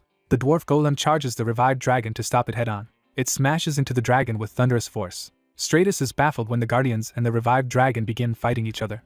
His allies finally reach him, calling out in alarm as they regroup around him. He explains that someone used sorcery to revive Partisan, even though the dragon should have remained dead. Felicia demands to know who would do that and why, but Stratus has no answer. The only thing he knows is that this purple death energy matches the same force they encountered before. He forces the group to focus on survival, and says they must kill the dragon quickly while its mana is still unstable. He identifies the glowing core in the zombie dragon's chest as the key controlling its mana flow. He concludes that destroying that core is the only way to bring it down. The dragon begins condensing power in its mouth and chest at the same time. Stratus realizes too late what attack is coming. He warns everyone to move because the dragon is about to unleash its breath. The zombie dragon fires a devastating blast of purple breath through the fortress. The beam punches through walls and tears open the structure. When the dust clears, the dragon remains standing amid the destruction, still charging with death energy. It looms over the ruined chamber, fully asserting itself as the new dominant threat. Sheltering behind rubble, the party realizes the supposedly incomplete dragon is already far stronger than expected. Stratus admits the longer the fight drags on, the stronger the dragon will become, and he struggles to see a path to victory. Ascalon suddenly reacts in his hands, surrounding itself with golden script and changing form. The spear reshapes into a heavier, drill-like dragon-killing weapon. Stratus understands that Ascalon is adapting to the battle. His companions are stunned to see the weapon transform. Seizing the moment, he asks Felicia to draw the dragon's attention for a second. He believes he now has a way to finish the fight. The dragon turns toward the new threat gathering around Ascalon. It answers by launching another burst of destructive power. Felicia steps forward and unleashes a barrage of fire to force the dragon back.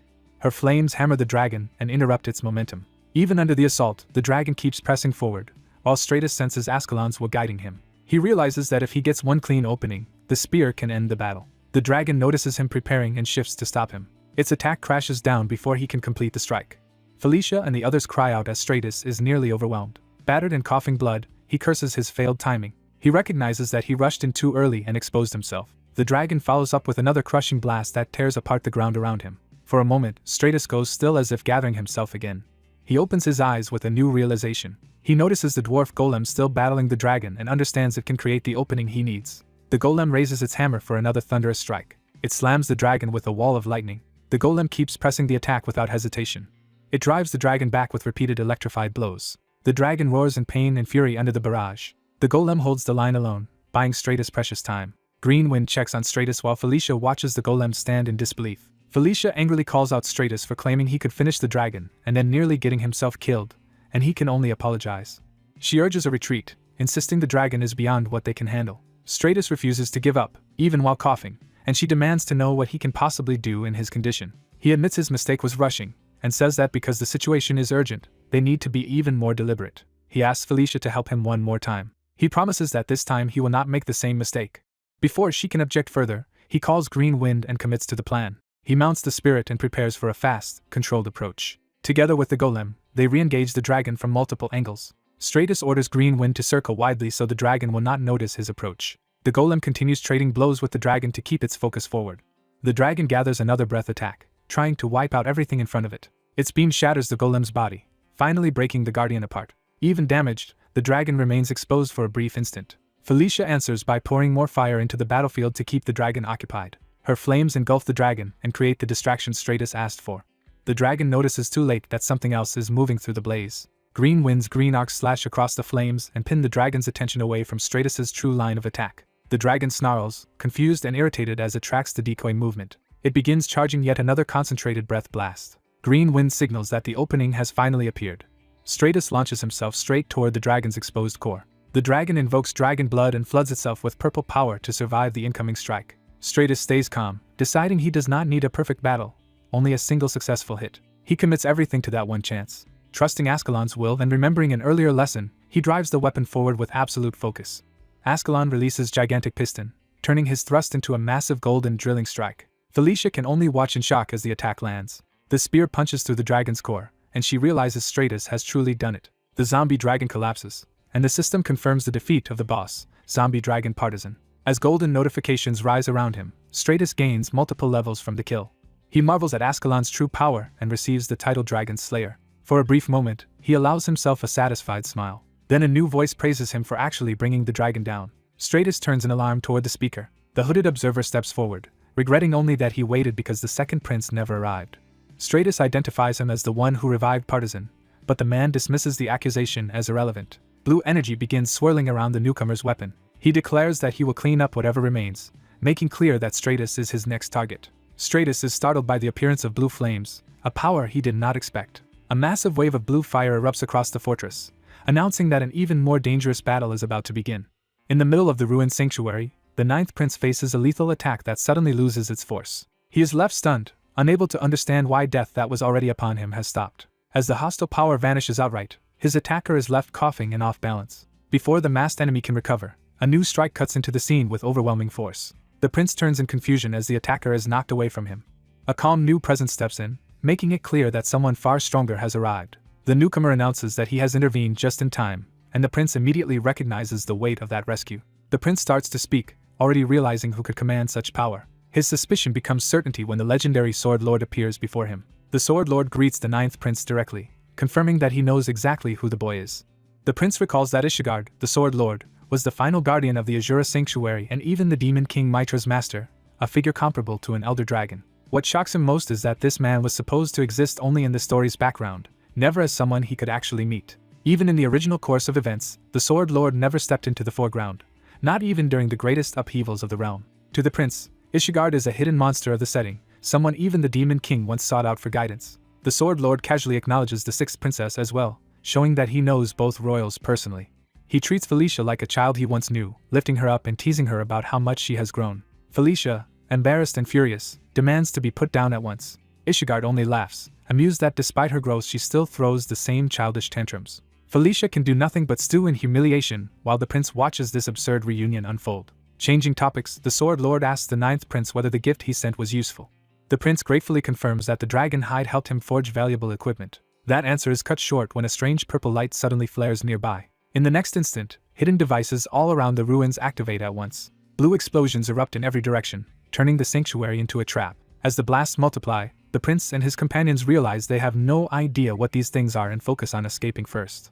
The prince braces himself as the detonations close in on them. The chain of explosions tears through the ruins with enough force to wipe out everyone present. Outside, the fortress itself shakes under the violence of the blasts. Ishigard dismisses the chaos as mere noise and effortlessly raises a golden barrier around the group. Protected by the Sword Lord, everyone survives unharmed and can finally catch their breath.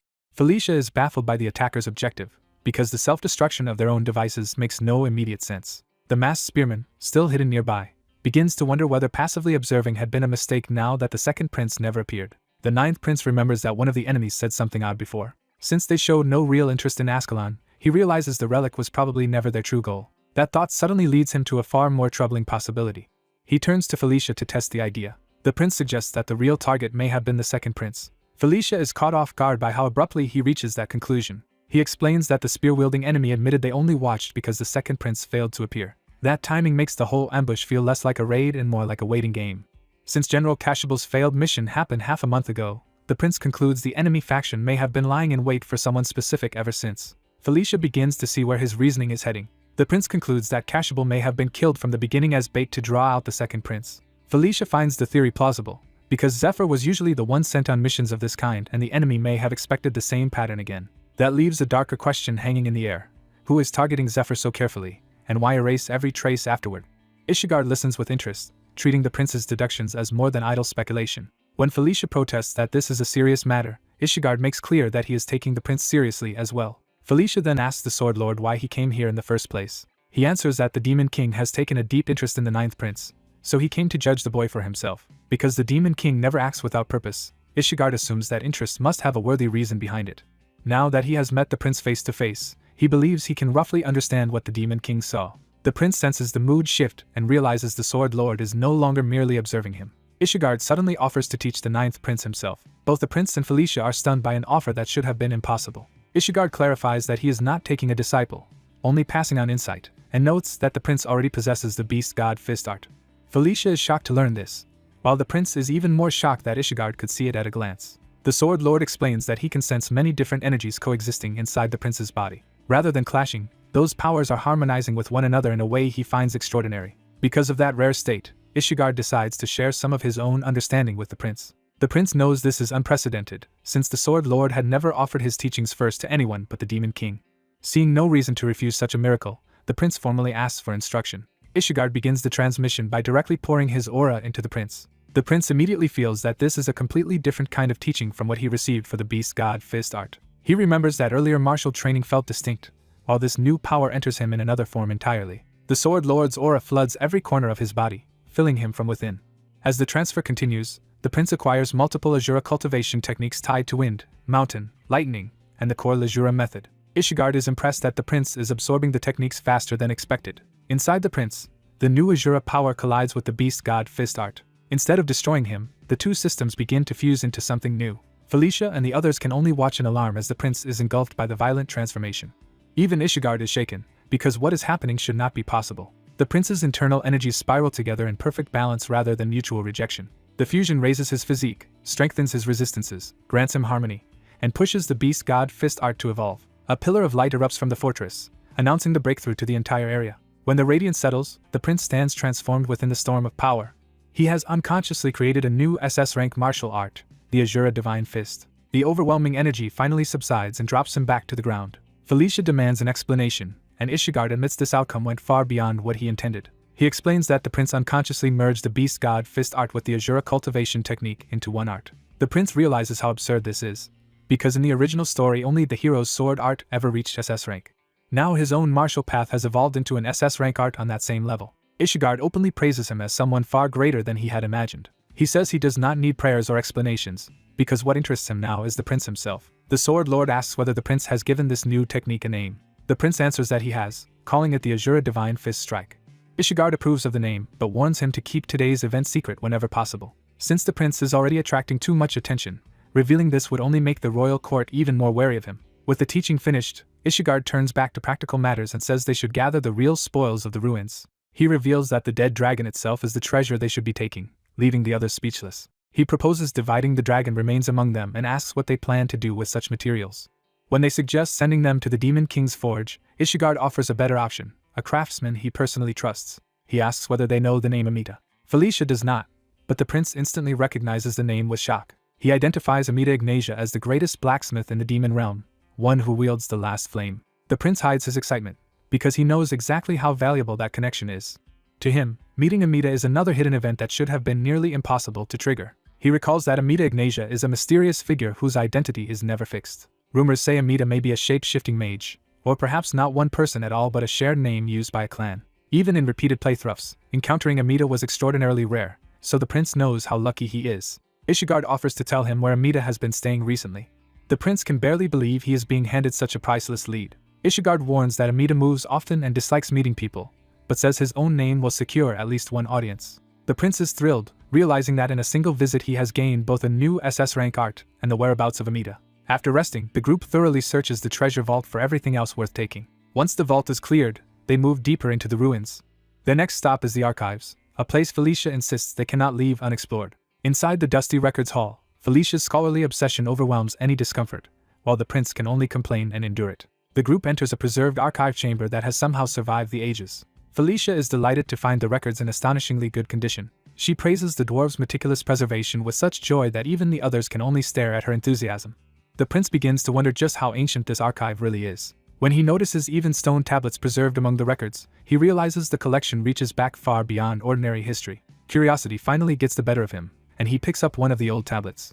The image carved into it feels strangely familiar to him at once. He recognizes two of the elder dragons, Enkel and Enkidu, and sees that the scene includes 6 elder dragons in total. That means the opposite side of the tablet must depict something equally important. When he turns to that side, he sees the silhouette of a woman he recognizes with a jolt. The inscription tied to her speaks of conquest. The next line declares that all shall kneel before her, revealing a vision of absolute dominion. The prince is disturbed, because the figure should not belong in a 1,000-year-old dwarven record. He identifies the woman as Conquest, a presence he knows from elsewhere. That recognition horrifies him, because she has no business appearing in this ancient scene. The age of the painting only deepens the contradiction. He cannot understand what connection could have brought 4 people and 6 elder dragons together in one place. At that moment, Green Wind suddenly appears beside him and asks what has him so serious. The prince is startled by her abrupt arrival, but she immediately asks him to come closer because she has found something important. Green Wind proudly hints that she has done something worthy of praise. She leads him to another record hidden among the archives. The prince quickly realizes she has indeed found something significant. It turns out to be a record specifically about the elder dragons. The text explains that each elder dragon bore a nickname reflecting its nature, beginning with Enkidu, the tyrant of destruction. Enkel is described as a gentle mother, benevolent to all. Quian is recorded as a wise and thoughtful sage. Kaltine is named a fierce and intense warrior. Yet despite that fierce reputation, Kaltine's true nature is said to be closer to ice than fire, a cold flame. The records add that Kaltine is a silent warrior who rarely draws his sword, but once he does, his ferocity can reduce the world to ash. From the rest of the archive, the prince realizes most surviving records focus on Kaltine, including legends and the location of his lair. One detail suddenly catches his eye and changes everything. A marked map points to the Lake of the Sun as the site tied to Kaltine. The prince is astonished that a fire aspect elder dragon would hide beneath the lake, which explains why no one found the lair before. Pleased with herself, Green Wind waits for praise while the prince pieces the clue together. He then realizes the marked location lies close to another destination already on his mind. The Lake of the Sun is near the Spider Forest region, exactly where Ishigard said Amida had been staying. It is also close to the Lycanthrope region, letting the prince fold several future objectives into one route. Satisfied, he finally praises Green Wind for her discovery. As he pets her head, he realizes the next stage of the journey could reward him with both Amida's help and Kaltine's armament. The group remains at the Thunderdome Fortress for 4 days before moving on. During that time, Felicia throws herself into the archives with tireless passion, never seeming to lose energy. The prince also searches the records for Elder Dragon lore, but aside from Kaltine he finds nothing useful on the others. Even so, he leaves with one clear gain in hand: his promotion among the King's Knights and the momentum for a far greater hunt ahead. Karak has grown powerful enough to radiate a visibly greater presence. Shutra checks the result of Karak's training, and Karak quietly weighs his own improvement. To answer, Karak demonstrates his strength with a forceful punch. He proudly credits Shutra's harsh training for his progress and is identified as Knight Captain Karak, the barracks commander. By the next morning, the story shifts back to the Demon King's side.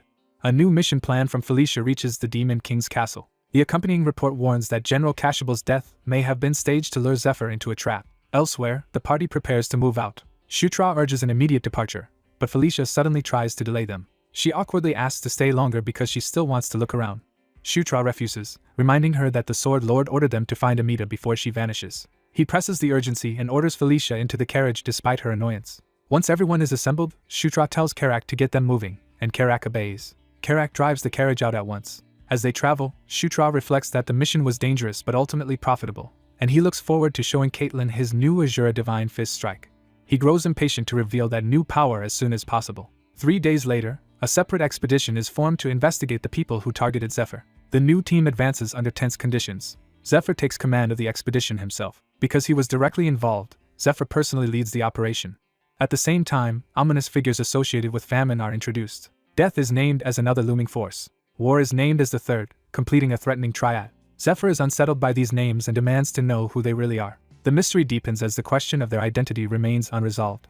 A fiery vision begins to answer him through symbolic imagery. The vision reveals a battlefield ruled by overwhelming destructive power. A command is given for the confrontation to begin. The first revealed figure is the Knight of Conquest, a blazing female warrior. The vision shifts into Shutra's training, where he repeatedly casts Fire Arrow. He launches the spell with practiced control. The fire projectile curves forward in a tight arc. Karak watches Shutra train in an extreme and punishing way he has never seen before. Felicia worries that this pace should be destroying Shutra's body, but Karak notes that he remains strangely unharmed. Shutra immediately heals himself and keeps going. His relentless repetition pays off as Fire Arrow, Heal, and Mana Control all improve. Instead of stopping, Shutra becomes even more eager to continue. Karak and Felicia conclude that his growth is clearly abnormal, but since it is working, they leave him alone. Their routine becomes training by night and travel by day as they cut through lichen slope territory to reach the spider forest, where Amida is. That journey is interrupted when someone orders their carriage to halt. Local guards block the road and declare it closed, ordering the group to turn back. Karak demands an explanation, but the guards invoke the authority of the lichen slope royal family and insist the travelers step aside. Felicia finds that claim suspicious, since royal business in such a place makes little sense. She stops arguing politely and demands the road be opened so she can meet whoever is in charge. A guard mocks her arrogance by asking if she thinks she is royalty, and she answers that she is. The guard is thrown off, but Felicia calmly repeats herself. Her certainty leaves him even more confused. The scene shifts to the camp behind the blockade, where the real leadership is gathered. Caitlin rushes out in surprise when she sees Shutra and Felicia there. Felicia immediately turns the question back on her, asking why Caitlin blocked the road and what she is doing in such a place. Chris joins in, joking that Shutra has already caused chaos at the Demon King's castle and asking what he has been up to now. Shutra says he was about to show them and calls everyone outside. He draws the camp's attention to a distant blast. Caitlin attacks him to test his growth, and Shutra blocks her sudden strike. She follows through with another fast martial assault. Shutra answers by gathering power into his fist. Their clash erupts with enough force to shake the area. Caitlin is knocked back, stunned by what she just felt. She realizes Shutra's technique is no longer ordinary Beast God Fist and demands to know what it is. Shutra names the new art Sura God Fist.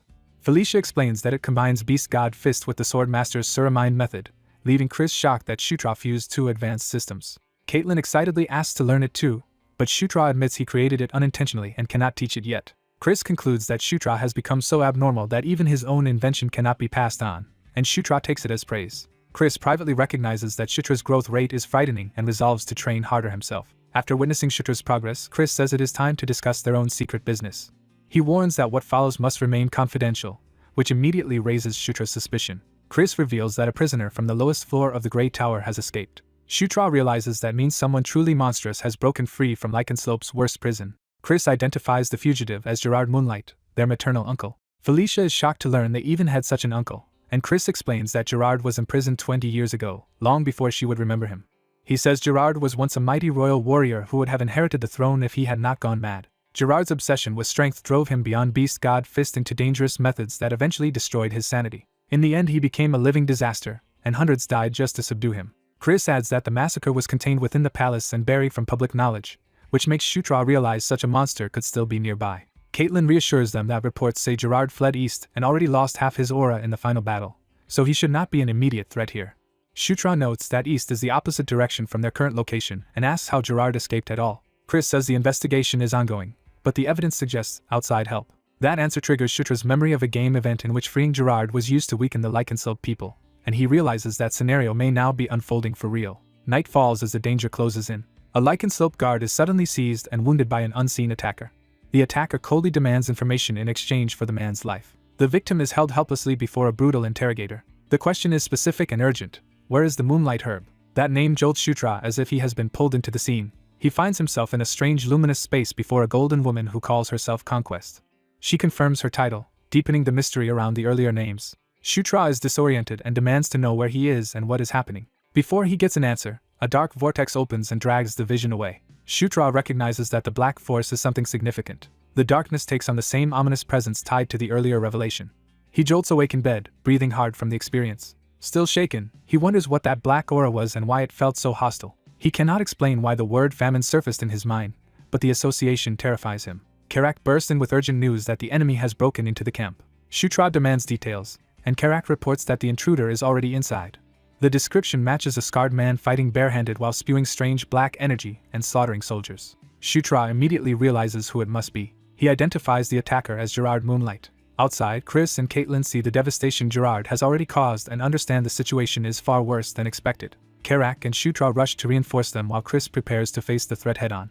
Shutra demands to know why Gerard is here when he was supposedly headed east, forcing Chris and Caitlin to confront their own incomplete information. He presses them to stop hiding things and tell him the full truth about why they came here. Chris hesitates, but Shutra insists on the real reason for their presence. Caitlin finally admits it is because of the Moonlight Herb. She explains that the herb was their original objective and that they only learned of Gerard's escape afterward.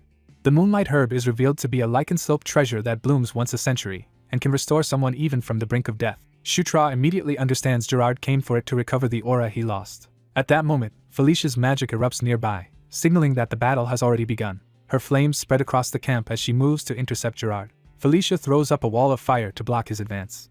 She strains to hold him back with magic alone. Gerard tears through the flames with black energy still clinging to him, and reaches for her anyway. Felicia realizes her barrier is not enough and curses the situation. Shutra intervenes with a green shield, knocking Gerard away before he can strike her. He checks on Felicia even while staying between her and the attacker.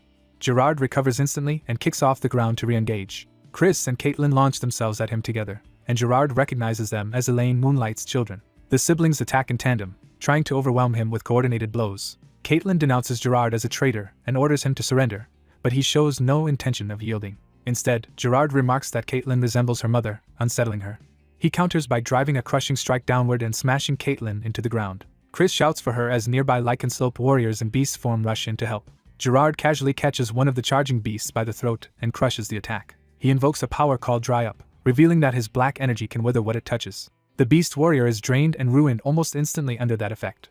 Shutra watches in shock as the victim collapses, realizing how lethal Gerard's ability is. Another transformed warrior roars and surges forward despite the danger. Shutra connects the black energy to the name that haunted him and fears it may truly be famine. The suspicion hardens as Gerard stands amid corpses and black aura, embodying that same concept. Gerard gathers the dark power into his hand, preparing another devastating strike. He slams Chris away with overwhelming force, shattering the ground beneath him. Chris is badly hurt by the blow. Seeing Chris fall, Shutra is rattled and realizes the fight is spiraling out of control. He remembers that Gerard was never this strong in the original game, and concludes something has changed drastically. Gerard exploits Shutra's moment of distraction and seizes him by the throat. Shutra struggles helplessly as Gerard begins to choke the life out of him. Gerard prepares to use Dry Up on Shutra directly. Shutra braces himself, desperate and furious as the black power closes in. A sudden impact interrupts the attack. Caitlin and Chris crash back into Gerard together, forcing him off Shutra. Shutra collapses, gasping for air after nearly being killed. Gerard clicks his tongue in annoyance, more irritated than injured. Chris charges him and declares that Gerard is not family anymore but an enemy. Their clash detonates in a burst of blue force that tears through the battlefield. Gerard mocks Chris even while trading blows, treating the fight like a twisted family reunion. Chris rejects that completely, insisting the royal Gerard died 20 years ago and only a fugitive remains. Shutra responds by drawing on the king's banner, calling up a golden power. Under that royal authority, he surges in to support Chris at close range. Chris feels a sudden rush of strength and realizes Shutra's magic is empowering him. With power flooding through his body, Chris launches himself back at Gerard with renewed force. Gerard realizes Shutra's fighting style has suddenly changed, just as the boy surges back into the clash with new force. Shutra's counterattack catches Gerard off guard and drives him backward. Chris joins the pressure, and Gerard is forced to endure a coordinated assault instead of overwhelming them one by one. Their combined push finally halts Gerard's advance and blasts him away from the others. Unable to see the battle clearly, their ally is told that Chris and Caitlin have succeeded in forcing Gerard back.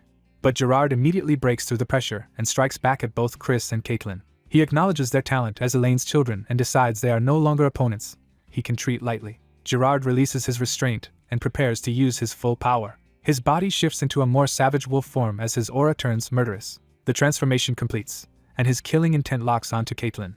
Gerard lunges past the others in a direct rush toward her. Chris notices too late that Gerard's true target is not him. Gerard crashes into Caitlin before she can defend herself and lands a devastating blow. The shock of the hit leaves her unable to respond. Caitlin collapses with a fatal-looking wound, and the battle's balance instantly changes. Seeing her fall, Chris loses control and charges in with pure rage. Gerard swats Chris aside with ease, showing how wide the gap still is. Chris is hurled away and left exposed in midair. Gerard follows to finish him, while Chris can barely breathe. At the last moment, Sutter brings up a shield to intercept the killing blow. The shield stops Gerard's strike, surprising him and buying Sutter a heartbeat. Even as the shield cracks under the impact, Sutter holds long enough to change the fight. An orc knight answers Sutter's call and charges in to reinforce him. The summoned ally slams Gerard and interrupts his momentum. Using that opening, Sutter gathers explosive power into his transformed arm. He commits to a close-range finishing strike before Gerard can recover. Sutter drives a massive punch straight into Gerard's chest with gigantic piston. The blow caves Gerard inward and visibly shakes his core. Gerard answers with the Beast God Fist secret Artarung, trying to crush Sutter in return. His counterattack barrels down the path between them like a killing charge. The orc knight can only watch in alarm as Sutter faces the technique head-on. Gerard's strike lands and tears into Sutter, leaving him badly hurt. Even so, Gerard is impressed that Sutter can stand again after taking Arung. Sutter forces himself back to his feet, proving he is still in the fight. He coughs blood but refuses to yield. Gerard moves in to end him for good before he can recover. Sutter rejects that outcome and decides the next exchange will belong to him. He launches his own Beast God Fist secret art, turning Gerard's technique back on its owner. Gerard is stunned that Sutter can reproduce the move after seeing it once. Sutter's imitation of Arung crashes into Gerard with overwhelming force. As he strikes, Sutter gains the secret art for himself and taunts Gerard to endure it. Gerard reels in disbelief that an outsider can use Arung at all. Sutter presses in relentlessly before Gerard can regain control. He follows with Fist of Explosion and detonates another heavy hit at close range. Gerard is driven back snarling, wounded and furious. He roars and tries to overwhelm Sutter with brute force again. Sutter evades and complains that he had wanted to blow Gerard's head off outright. Gerard suddenly dives into the ground and disappears into the earth. Sutter realizes too late that his enemy has escaped underground. A violent eruption bursts from the forest floor as Gerard flees the battlefield. Sutter stares at the aftermath, unsure whether Gerard truly ran. With no sign of him left, Sutter can only conclude that Gerard escaped. System messages announce Sutter's level up, and he accepts the victory as one major obstacle cleared. He rushes back to the others and asks about Caitlin's condition. The healer tells him Caitlin's injuries are too severe for ordinary magic to save in time. Sutter's own body gives out from the strain just as the crisis deepens. He diagnoses Caitlin's internal damage and suspects she destroyed herself by forcing too much aura. When the others worry about him, Sutter brushes it off and tells them to focus on Caitlin instead. Chris, though injured, hands over a box and insists it be used for Caitlin and Sutter. Inside is a luminous flower that immediately draws everyone's attention. They recognize it as the legendary Moonlight Herb. A ritual begins around the herb as both Caitlin and Sutter lie unconscious before the gathered group. The white-haired woman carefully brings the herb into the healing rite. The flower splits its power in two, as if choosing both of them. Twin streams of moonlit energy flow into Caitlin and Sutter together. Caitlin's body begins to respond first as the light enters her. Then both of them blaze with the same moonlit radiance, astonishing the witnesses. The onlookers realize the light is not from the ritual alone but from the two patients themselves. Sutter rises into the air wrapped in moonlight, no longer merely being healed but transformed. Chris recognizes the phenomenon from old stories even though he has never seen it happen before. He recalls the ancient legend tied to the Moonlight Herb. Long ago, the primordial Wolf King united the scattered lycanthrope people and founded their nation. When the Red Dragon Castian invaded, the Wolf King fought for 7 days and won a desperate victory. But the battle left the Wolf King's heart destroyed and his life nearly over. At death's edge, he found a pure white flower and took it by instinct. That flower became a new heart filled with moonlight, and from then on he ruled under the name Moonlight. Yet no later descendant ever repeated that miracle, even though the flower was preserved through generations. The Moonlight Herb itself is revealed as the source of that impossible rebirth. Chris realizes the old legend is unfolding again in front of them. What shocks him most is that the miracle is happening to Sutter, someone outside their race. The system confirms Sutter's body is reacting to the Moonlight Herb and strengthening the fortunate encounter. The transformation is defined as the birth of 2 hearts and 2 starting points within him. Sutter's eyes open with a changed presence as the process nears completion. When he comes to, he finds Caitlin asleep against him in the same bed. He jerks awake in embarrassment, startled by how close they are. Confused and flustered, he demands to know what happened. Before he can sort it out, he notices people entering the room. Several attendants arrive, signaling that someone important has come to see him. A regal woman enters and calmly asks whether he rested well. She addresses him formally as 9th Prince Sutrignis. Sutter is stunned because he instantly recognizes her face from the game's story. She is Elaine Moonlight, the 4th Queen of the Lycanslope and the biological mother of Chris and Caitlin. Elaine thanks Sutter for saving her children, while he awkwardly insists he only did what he had to do. She dismisses his modesty and openly praises his actions. After the pleasantries, she decides to speak plainly about why she came. Elaine directly asks whether Sutter intends to become the Demon King. Seeing his blank reaction, she notes that he has never seriously considered it before, which fits his former position. but she warns that his circumstances have changed, and he can no longer avoid thinking about the throne. She urges him to decide how he should act from now on in whatever way benefits him most. Later, reflecting on everything, Sut realizes he had been unconscious for 4 full days. His plant companion confirms it, and proudly says she watched over him the entire time. At his request, she explains that he is in a villa used by the lycanthrope royal family. She adds that he and Caitlin were placed in the same bed because it would improve the healing effect for both of them. When Sud questions that, she reminds him that he used the Moonlight Herb. A system notice appears, confirming he has gained a special passive skill called Moonlight Bond. Sud senses a new power in his aura, as if a second aura heart has formed inside him. The spirit explains that the closer he and Caitlin are, the more their linked life force will activate, and he can feel it by touching her. Sud reaches out and takes Caitlin's hand to test the claim. The bond immediately responds, sending moonlit energy through him. He feels the strange power directly and realizes the connection is real. The spirit confirms that the Moonlight Herb has permanently linked the two of them. Sut is left speechless by the implication. The spirit cheerfully compares their link to the bond she shares with him, while Caitlin remains unconscious beside them. Elsewhere, the report reaches the royals that Gerard's fate is still uncertain. Although pieces of Gerard's body were found and there were casualties in the pursuit, the search will continue until his death is confirmed. Chris then brings up Elaine's proposal that Sut consider becoming the Demon King. He admits his own strength is respectable but nowhere near enough to dominate the succession. He cannot bridge the decade-long gap with the first prince, and the second prince is an even greater monster. But he believes Sutra could eventually catch both of them and claim the throne. That possibility makes Sutra stop and listen seriously. Chris argues that unlike himself, Sutra could win support from other races and even gain the Swordmaster's backing. He adds that if Sutra keeps earning merit, even the imprisoned Gandharvs might one day be pardoned. That revelation makes Sutra realize the Gandharv's absence was due to imprisonment, and he wonders what crime led to it. Chris does not press for an answer now, but insists that merely considering the throne will already change everything. Left alone with the thought, Sud quietly turns over the idea of becoming Demon King. Meanwhile, Elaine departs by carriage after setting that possibility in motion. Her captain Ludwig asks whether she truly believes the 9th prince can become Demon King. Elaine answers that she understands the current Demon King well and trusts that his actions always have purpose. Since the Demon King publicly favored Sud twice, she concludes he must have seen potential in the boy that others missed. When Ludwig points out that father and son are still father and son, Elaine dismisses that as naive. She explains that the Demon King would welcome even being killed by his own son if it meant a stronger Demon King had been born. So despite the risk, she believes the best future for their side is one where Sutra ascends the throne. In her view, the demon world ultimately belongs to strength, and the strongest will always shape its order. She admits that reality is harsh, but says that is exactly why she accepts it. At the same time, the wolf soldiers continue hunting for Gerard through the forest. One of them suddenly senses something and realizes they have found him. They discover Gerard alive but maimed, slumped against a tree in terrible condition. Gerard, however, is already speaking to the dark force within him as if he has reached a decision. The shadowy entity asks whether he will finally accept its offer. Gerard places his hand down and gives in. Dark power erupts from him and begins draining the life of the wolves rushing toward him. The pursuing soldiers are torn apart as Gerard rises wrapped in black corruption. He fully accepts the power and tells the entity to take what it wants. The darkness answers with a predatory grin, sealing the pact. With that bargain made, Gerard begins again, determined to reach a different ending than before. A few days later, Caitlin finally wakes up, ending the immediate crisis. Chris returns to the main palace to deal with the Gerard matter, while the others set out the next day for the Spider Forest to find Amita. Their guide, Rovin, explains that they must leave the horses at the Twin Bridge and continue on foot from there. As they travel, Sutra learns that Rovin is a boar lycanthrope chosen by Chris, and asks what the Spider Forest is like. Rovin describes the forest as strangely peaceful and free of dangerous beasts, which leaves Sutra uneasy rather than reassured. The group arrives in Spider Forest, and is immediately confronted by signs that something in the forest has gone terribly wrong. As the others struggle to understand the disaster, Shutra recognizes this kind of trouble all too well and braces for another crisis. He asks what the problem is this time while the forest itself stirs with unnatural force around them. The whole area feels unstable, as if the forest is reacting to a hidden disturbance deeper within. Greenwind senses the forest's guardian spirit, but its power has been drastically weakened, leaving the local spirits terrified that the guardian of Spider Forest may vanish. When Shutra asks Robin about it, Robin recalls an old legend that a gigantic spider guardian spirit dwells at the center of the forest. That mention of the forest center gives Shutra an immediate lead on where the real problem lies. He sends Karma to warn the lycanthropes about the emergency so reinforcements can be prepared. Greenwind confirms that a powerful source of magic is concentrated at the forest center. She warns that if that central magic is destroyed, the forest itself will suffer catastrophic consequences.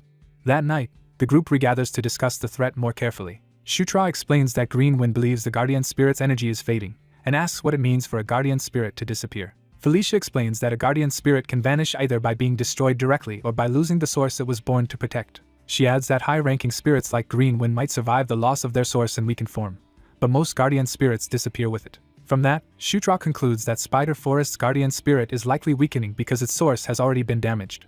Before the thought can settle, Felicia notices something strange overhead. The moon has turned an unnatural green, confirming that the forest's corruption is spreading into the sky itself. At that moment, Caitlin suddenly loses control and lunges at the others with crazed violence. Shutra restrains her and realizes she has been overtaken by some outside influence rather than acting of her own will. He desperately tries to bring Caitlin back to herself before she can hurt anyone. The madness spreads, and more of their companions begin turning on each other. Even Karak is attacked by an ally who no longer recognizes him, showing that the corruption can seize anyone nearby. Felicia counters with a burst of light magic that drives the madness back for the moment. The affected fighters cry out as the spell tears the influence away from them. Felicia is shaken by how suddenly the entire camp descended into chaos.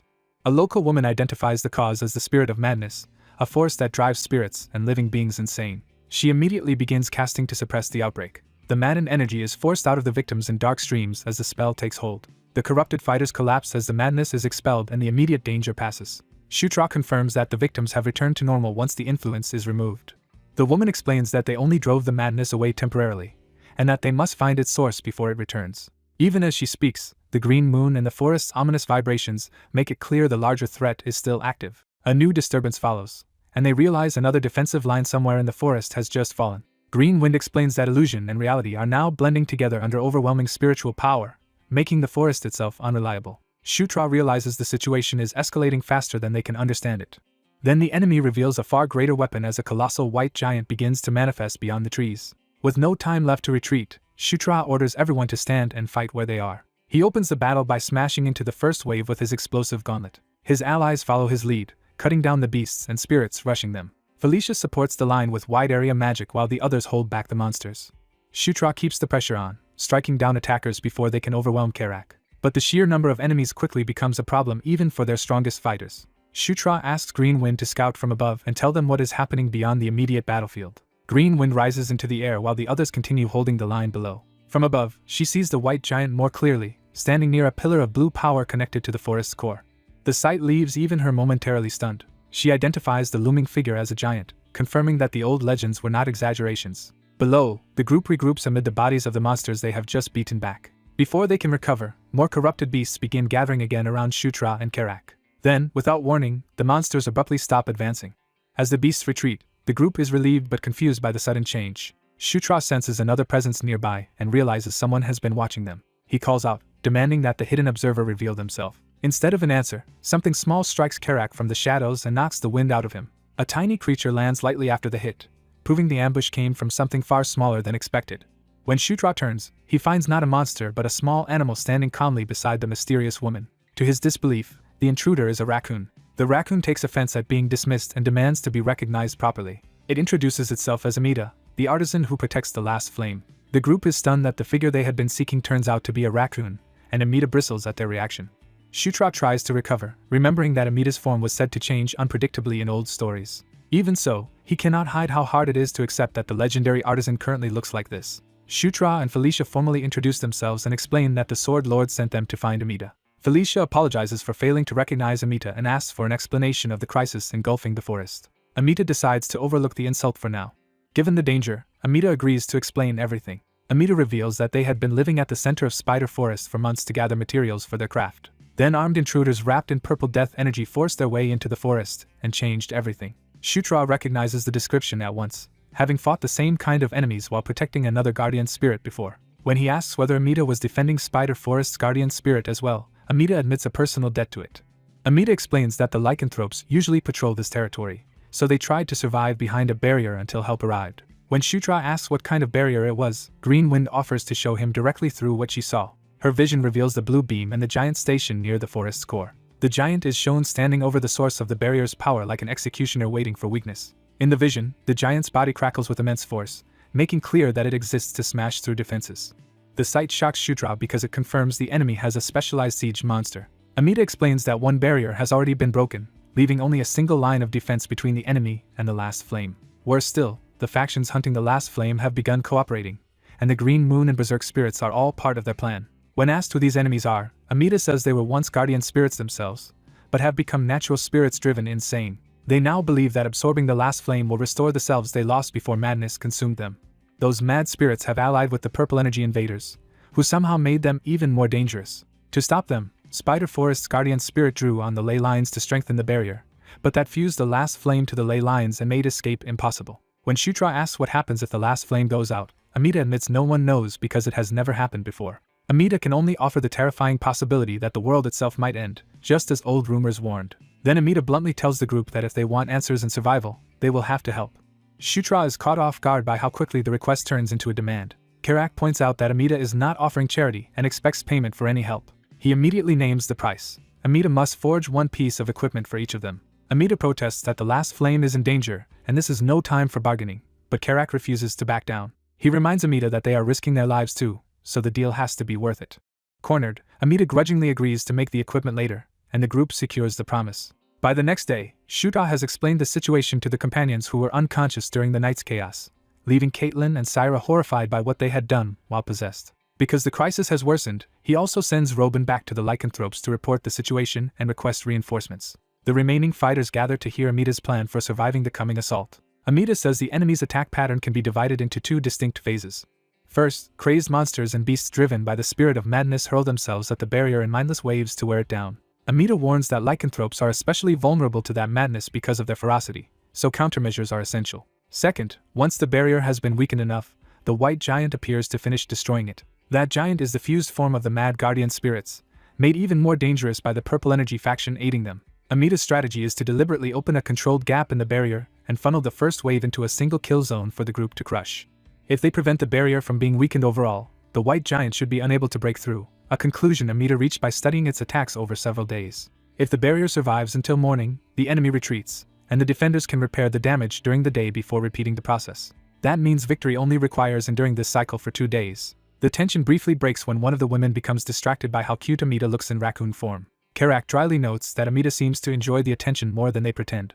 Felicia asks whether the 2-day estimate depends on outside reinforcements arriving in time. Amida says no, because a weapon they forged is charging at the center of the last flame and will be ready in 2 days to kill the white giant. The group is led to the heart of the forest, where the last flame and its defenses are concentrated. Karak is especially impressed when he sees the weapon Amida prepared and eagerly claims it for the coming fight. Amida also gives protective gear that can drive away the spirit of madness, helping the others resist possession. Before they can settle in, a new disturbance signals that the next assault has already begun. Dark movement gathers beyond the trees as the enemy mass approaches the barrier again. Shutra senses the attack first and warns everyone that the enemy is upon them. A huge wave of maddened beasts and corrupted spirits charges straight for the defenders. The group takes their positions behind the prepared opening and braces to stop the breakthrough. Shutra rallies everyone with a simple goal: survive for 2 days. Felicia opens the defense by unleashing powerful magic into the incoming horde. Her spell tears through the first wave and blasts apart the monsters crowding the choke point. After the strike, Amida urges her to keep using the staff they lent her and deepen her understanding of the power flowing through it. Amida promises that if Felicia grasps that power fully, she will be able to cast far stronger magic than before. Taking the advice to heart, Felicia calls on flame magic through the staff. The spell forms into a massive fiery construct that engulfs the charging enemies. The resulting explosion wipes out another large section of the horde. Shutra praises Felicia's success as the front line surges forward through the burning gap. He tells the others to leave the close fighting to him and Karak while they maintain support.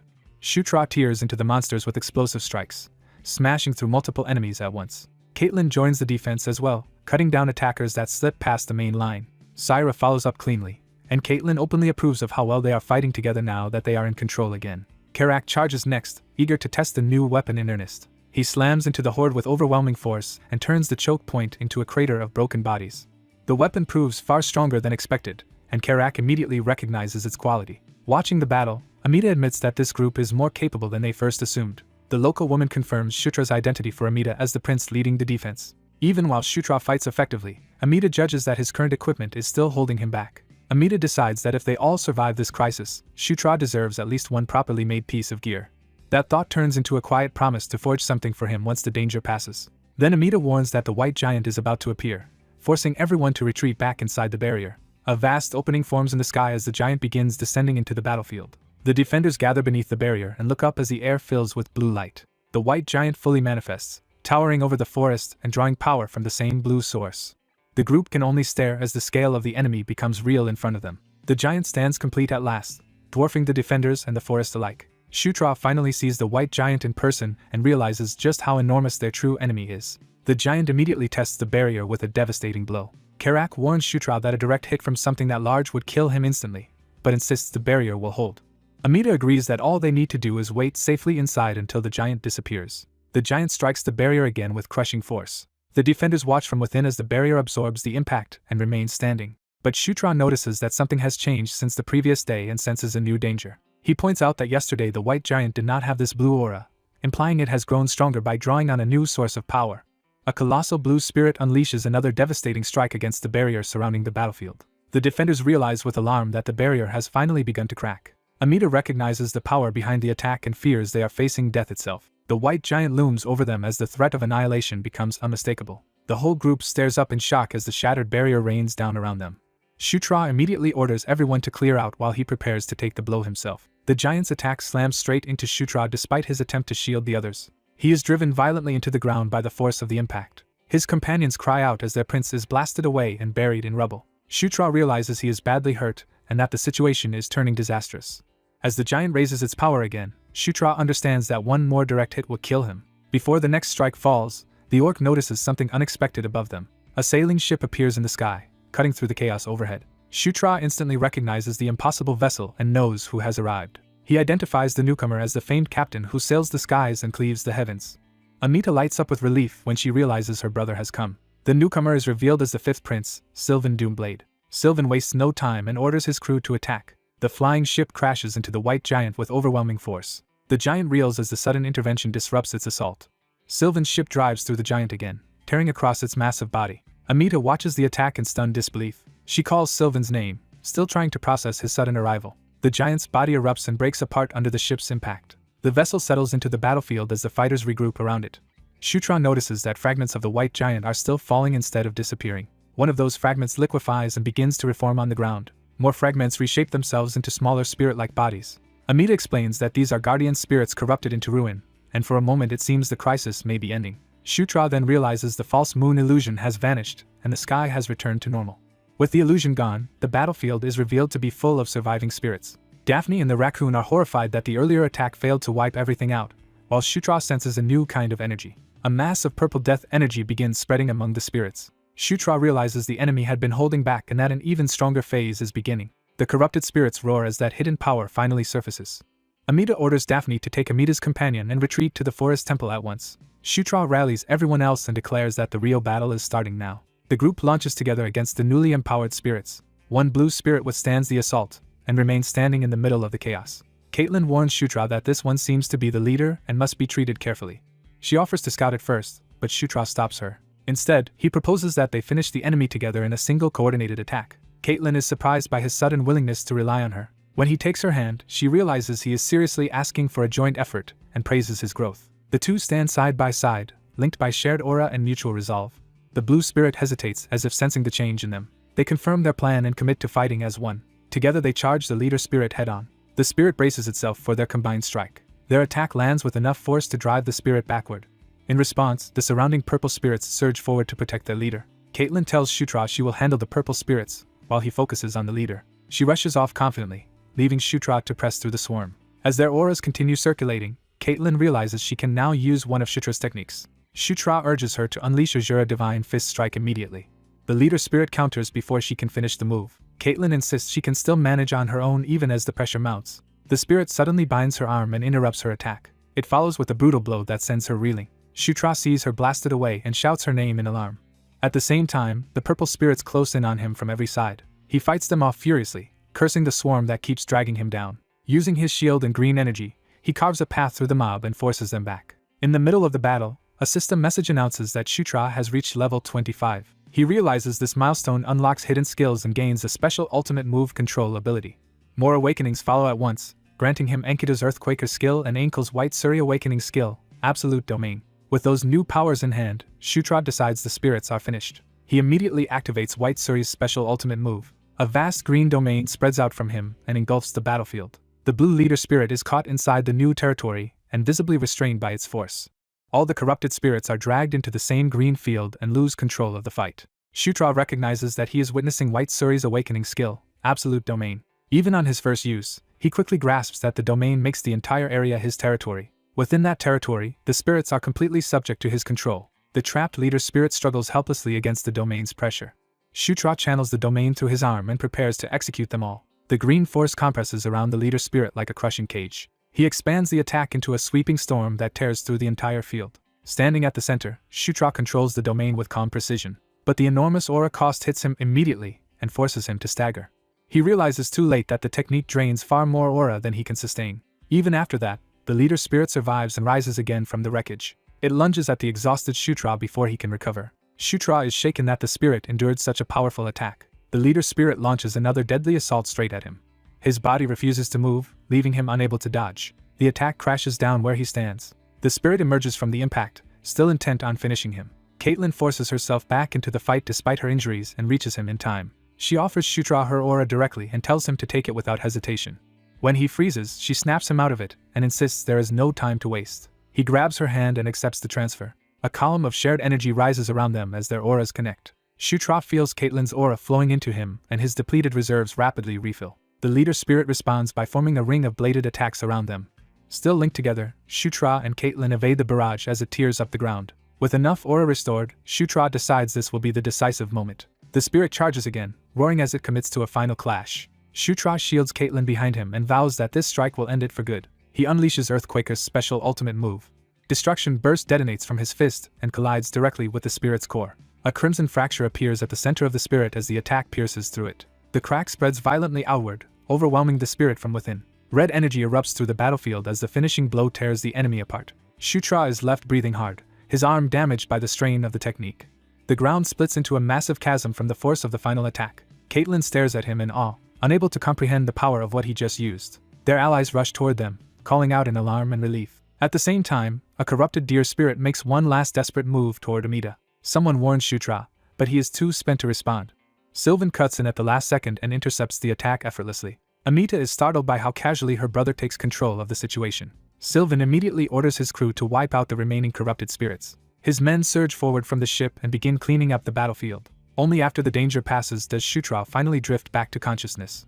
He wakes in a room and realizes he blacked out again after the fight. Seeing the grounded skyship outside, he dryly notes that he is getting used to waking up after collapsing. Amida and Caitlin check on him, worried that he got up before fully recovering. Shutra assures them he is fine and asks after Caitlin, who says she recovered as well. Their conversation is interrupted by the arrival of another prince, and Amida tells Shutra to introduce himself because this is her twin brother. Sylvan formally introduces himself as the fifth prince, and openly claims credit for saving Shutra the previous night. Shutra is grateful but inwardly finds Sylvan's self-praise ridiculous, then asks how he came so quickly. Amida explains that she had contacted Sylvan earlier, though she never expected him to actually come in person.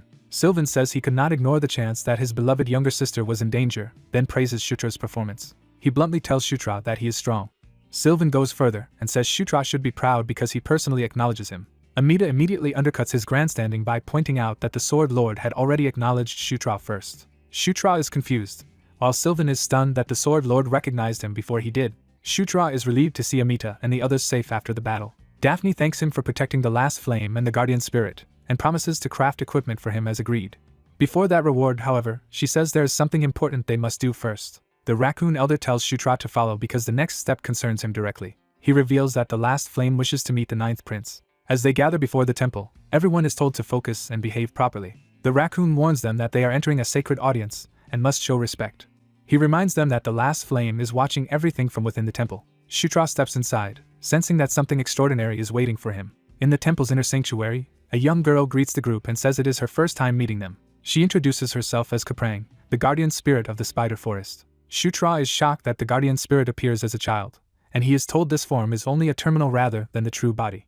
The explanation follows that the real guardian spirit is also young, and that the legendary giant spider was likely the previous guardian spirit. Because the current guardian spirit is still immature and weak, it could not join the battle the day before. Kaprang then decides that only she and Shutra will proceed farther inside, while everyone else must wait outside. Before going, Shutra summons Green Wind, who eagerly introduces herself by name. He tells Green Wind to stay behind and spend some time talking with the guardian spirit, treating it as a rare opportunity. Kaprang seems amused by the arrangement. Green Wind accepts the instruction after a brief pause. When the others call after him, Shutra promises he will catch up later and hurries on. He and Kaprang continue deeper into the temple alone. At the sealed inner door, a blue light appears, signaling that the next audience is about to begin.